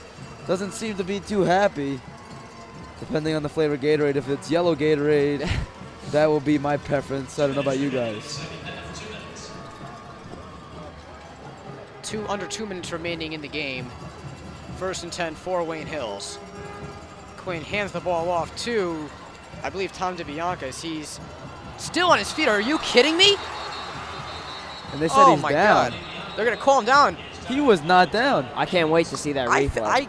I'm pretty sure he just flipped over his man and landed on his feet. That was unbelievable. You know, I saw that play, I believe 2 or 3 years ago, where a running back was running and the linebacker tackled him, but never, his whole body made him flip over, so never did he touch the ground, so the guy kept running and everyone stopped. So right there it could have happened, but I can't wait to see that play in editing. Yeah, because they're not going to show the replay on the Tron, but fortunately, we have the program needed, Final Cut Pro. maybe we'll put that in slow motion for you. Quinn hands the ball off to, I think, Tom DeBianca again as he gets the first down. Timeout taken by Lakeland with 1 minute and 5 seconds to go in the game. There's another Gatorade bath. I think is it Wally Johnson? I can't really tell. It's one of the assistant coaches for Wayne Hills. So now they're distributing the hats. 5 in a row, 6 of the last 7. Victory formation for the Patriots. And Mike Quinn takes the kneel down, and we'll see if that'll be enough to end the game. We'll see if they have to run one more kneel down, but either way, Wayne Hills has won the game 35-6 with 24 seconds to go and ticking down. It looks like Wayne Hills is going to have to possibly do one more thing. And stay tuned, folks, because we'll have a post-game show where we interview most of the players and we chat around with a bunch of the seniors that are leaving for Wayne Hills. So stay tuned for that. 3 seconds remaining. They're not going to have to run another play. And with that, the Wayne Hills Patriots win the state championship North 1 Group 3 2008 high school football season as they storm onto the field in celebration. The final score here from Giant Stadium, 35 for Wayne Hills, 6 for Lakeland. Sean, Brian, final comments on the game. You know, I just want to say that was a well-played game by Coach Olson. He had the perfect game plan today, and it definitely worked out. Wayne Hills played a great game. Ronnie Drees stepped up. Mike Quinn stepped up. And, you know, 52 wins. Again, taking sole possession of the #2 spot in this consecutive wins. Coach Olson should be happy with that. And the dynasty lives on. And, you know, Wayne Hills continues their streak. I was impressed with the Patriots because I thought there was going to be a lot more opposition than what happened tonight. I thought it would be a closer game. But I'm pretty sure outside the pocket, Mike Quinn had this score pretty close. I think he said 35-7. But besides that, I think that overall a lot of the players stepped up tonight. Without the defense, Dan Deegan would have ran all over him. Without Mike Quinn, you wouldn't have had those first 2 initial scores. Without Ronnie Dries, you wouldn't have been able to milk the clock. So overall, it's a team effort. It's sad to see all these seniors go, but I'm excited for next season with all these new Patriots stepping up. And, you know, it was a great team effort from the entire Wayne Hills Patriots football team. And again, it must be such a great feeling for these Wayne Hills seniors. This isn't their first state championship. In fact, this will be their 3rd state championship ring that they'll earn. But again, Wayne Hills, the seniors, is their first championship as seniors. So that must feel pretty good as we're about to get ready for our post-game show. So don't go anywhere because we're going to have interviews on the field with some of the players and coaches. So again, don't go anywhere. From here at Giant Stadium, thank you guys for joining us, and don't go anywhere, post-game upcoming. Gianpapa hands it up to DeSico, makes a spin move, runs down the right side, trying to pick up a block downfield. Good block there by Jail. It's into the end zone. Touchdown. Good ball. And it's going to be intercepted by Ronnie Dries. Dries has a cakewalk into the end zone, and Dries brings it in for the touchdown. Ogden split right eye formation for the Patriots. Marsh in the backfield. Gianpapa back to pass. Looks lost out of the field. As pass is complete. Kyle into the end zone. Touchdown, Patriots. Touchdown on this play. Gianpapa sends Carlton to the end of the line of scrimmage. And around to Marson. Marson dives into the end zone. He gets in for the touchdown. Oh my goodness, folks, what a fly back to pass, receives pressure from Waller, and he's gonna be sacked by Tim Waller. From the 26-yard line, Gianpapa back to pass, throws it down the field, complete to Kale, but it is actually picked up there by Kale, runs down the field. Oh my goodness, Dave. Back to pass, and he is sacked by Bowie Jones and Carlton, by Paul Drake and Carlton Marson. All right, thanks, Paul, congratulations. Thank you. Any words and emotions you're feeling? You know, I've been playing with these kids for 4 years, and knowing this is my last game, I'm happy and sad at the same time. And there's nothing better than Wayne Hills football. Paul, what do you have to look forward to in the future? I hope to play in college and just have a good senior year. All right, congratulations, Paul. Good luck. Congratulations, Mike. Thank you, sir. How does it feel to win a state championship as a senior, your last game, Giant Stadium? It's amazing. It's the way we wanted to go out. We did it, babies. Hell yeah. How does it feel? Just follow your brother. He won a state championship as a senior year.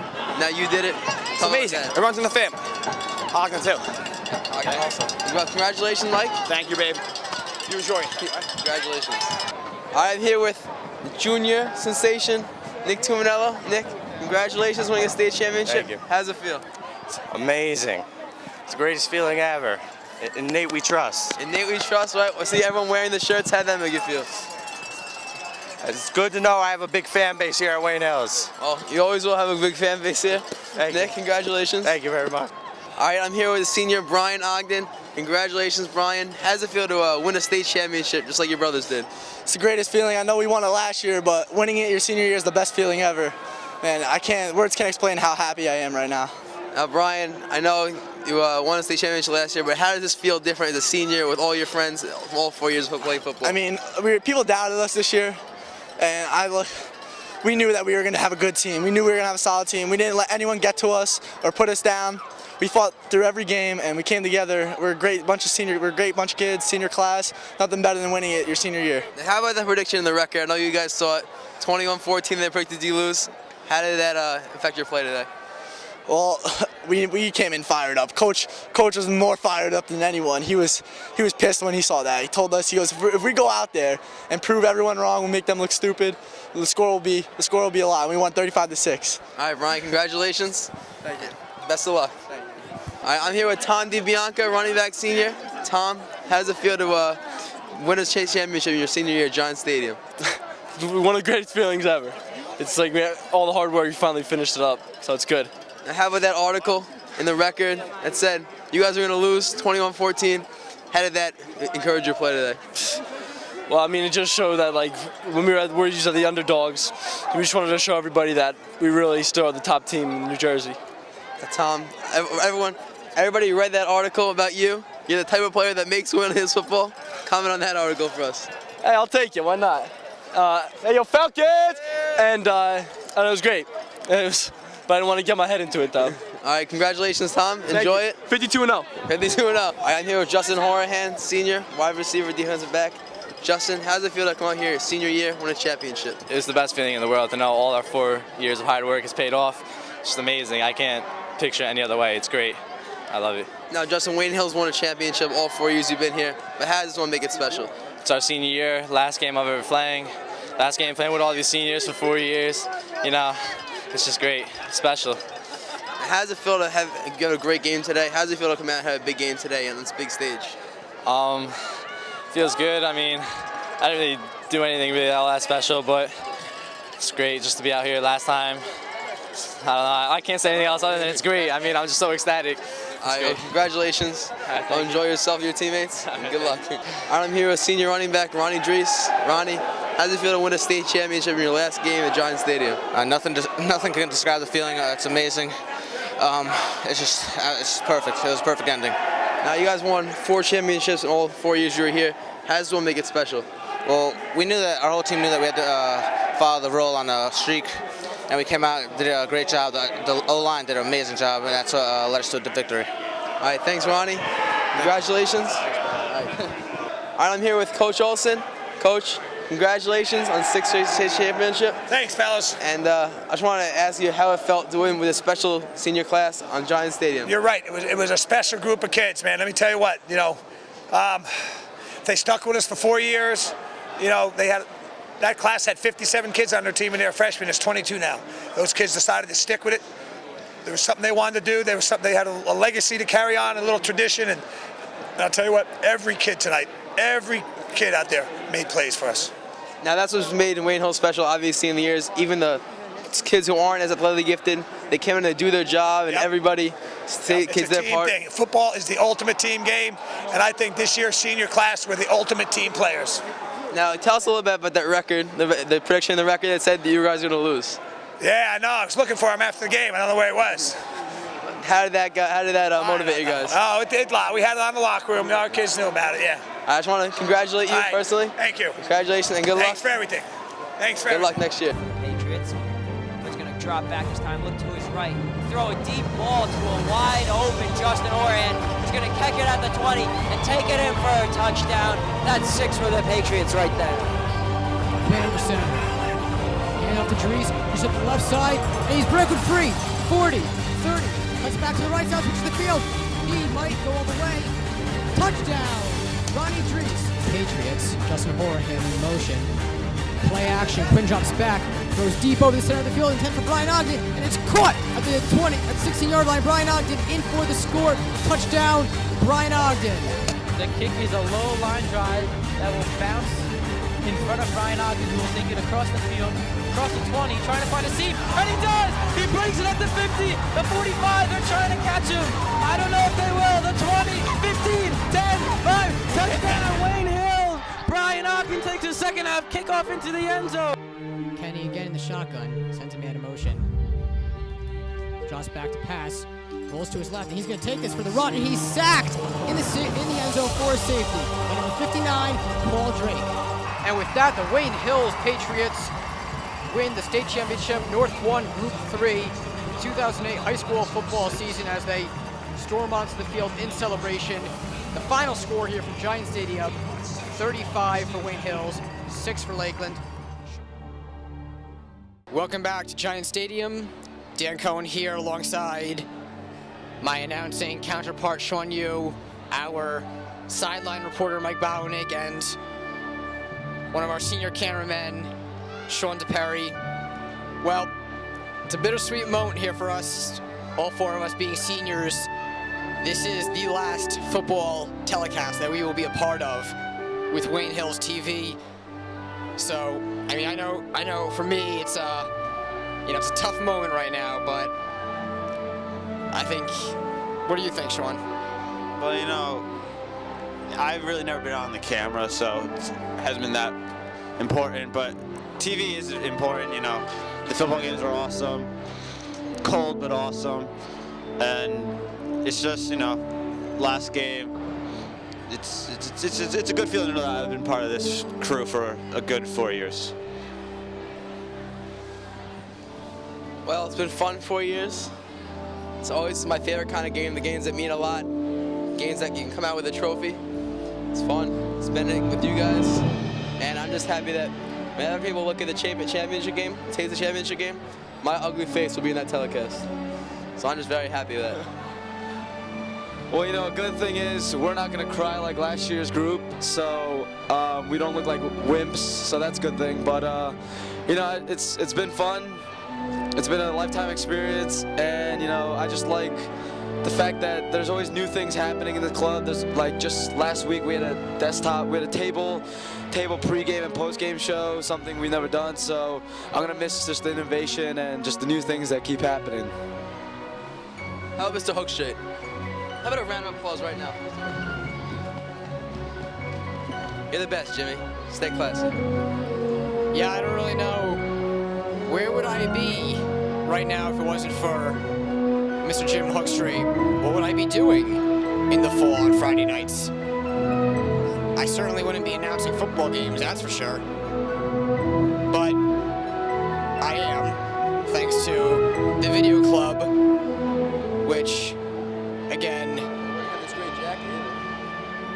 I mean, you know, the jackets, the table, it seems as if Wayne Hills football every year grows in technology or whatnot. You know, the helmet, the cannon, Young Jersey was instituted this year, and we love Young Jersey. And, you know, for us in the video club, same thing. We got, for this, the first time ever, 2 weeks ago, we debuted that table on the field, which really improved our pregame and halftime and postgame. We got these jackets that say WHTV on them, so you know that the jackets belong to us. They're television-specific jackets. And I mean, just since I've been here, since I was a freshman, the things that have changed. We've had instant replay, you know, all sorts of stuff. We now have a computer down at the field for home games where we are able to roll in all sorts of things. We have previously shot segments done for the games, and, you know, again, as important it is for the football players, I think we enjoy ourselves bringing that to you, because if it wasn't for us, then that situation wouldn't happen. So, you know, I just simply, you know, just good friends, good conversation, good videos. It's pretty much just in a nutshell what's going on up here. It's great.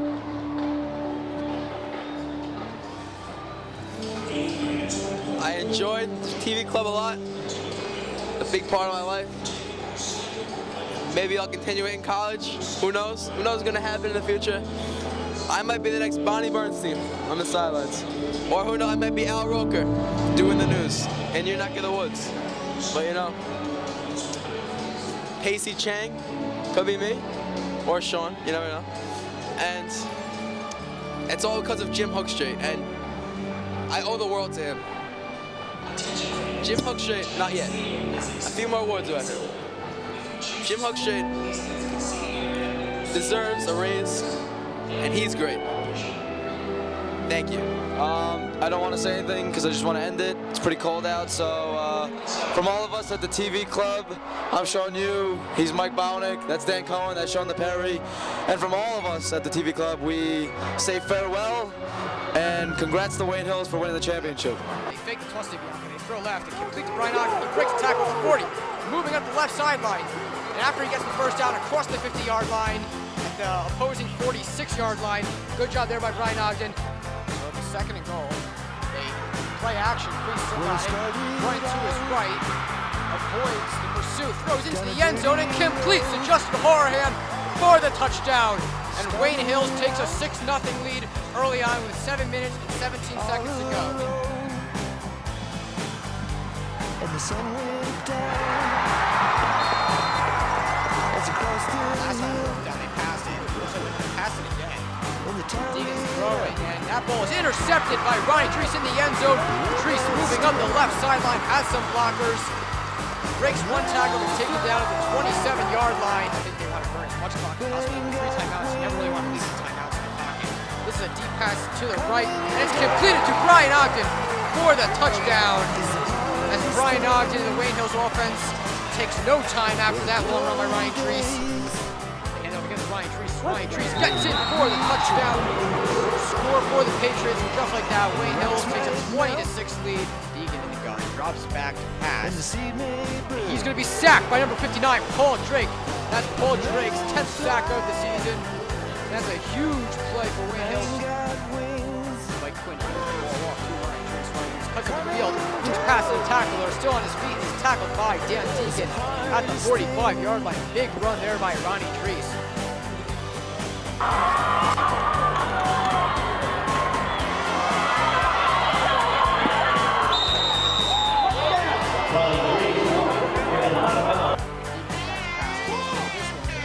Intercepted there by number 23, Ryan Treese. Moving up the left side, cutting it back to the middle of the field. Has room to run, cuts it back to the left again. 5, touchdown Patriots. Ronnie Treese intercepts that ball, pick 6, runs it in for the score. And like that, 34-6 Wayne Hills. Quinn hands the ball off to, I believe, Tom DeBianca. He's still on his feet. Are you kidding me? And they said he's my down. God. They're going to call him down. He was not down. I can't wait to see that replay. I'm pretty sure he just flipped over his man and landed on his feet. That was unbelievable. When I get there, learning to fly. There's another Gatorade tap. Around the clouds. What goes up must come down.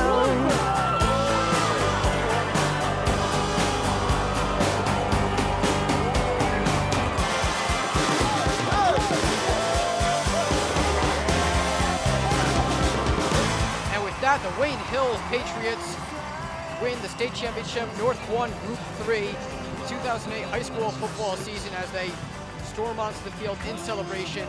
The final score here from Giant Stadium, 35 for Wayne Hills, 6 for Lakeland. I'm learning to fly.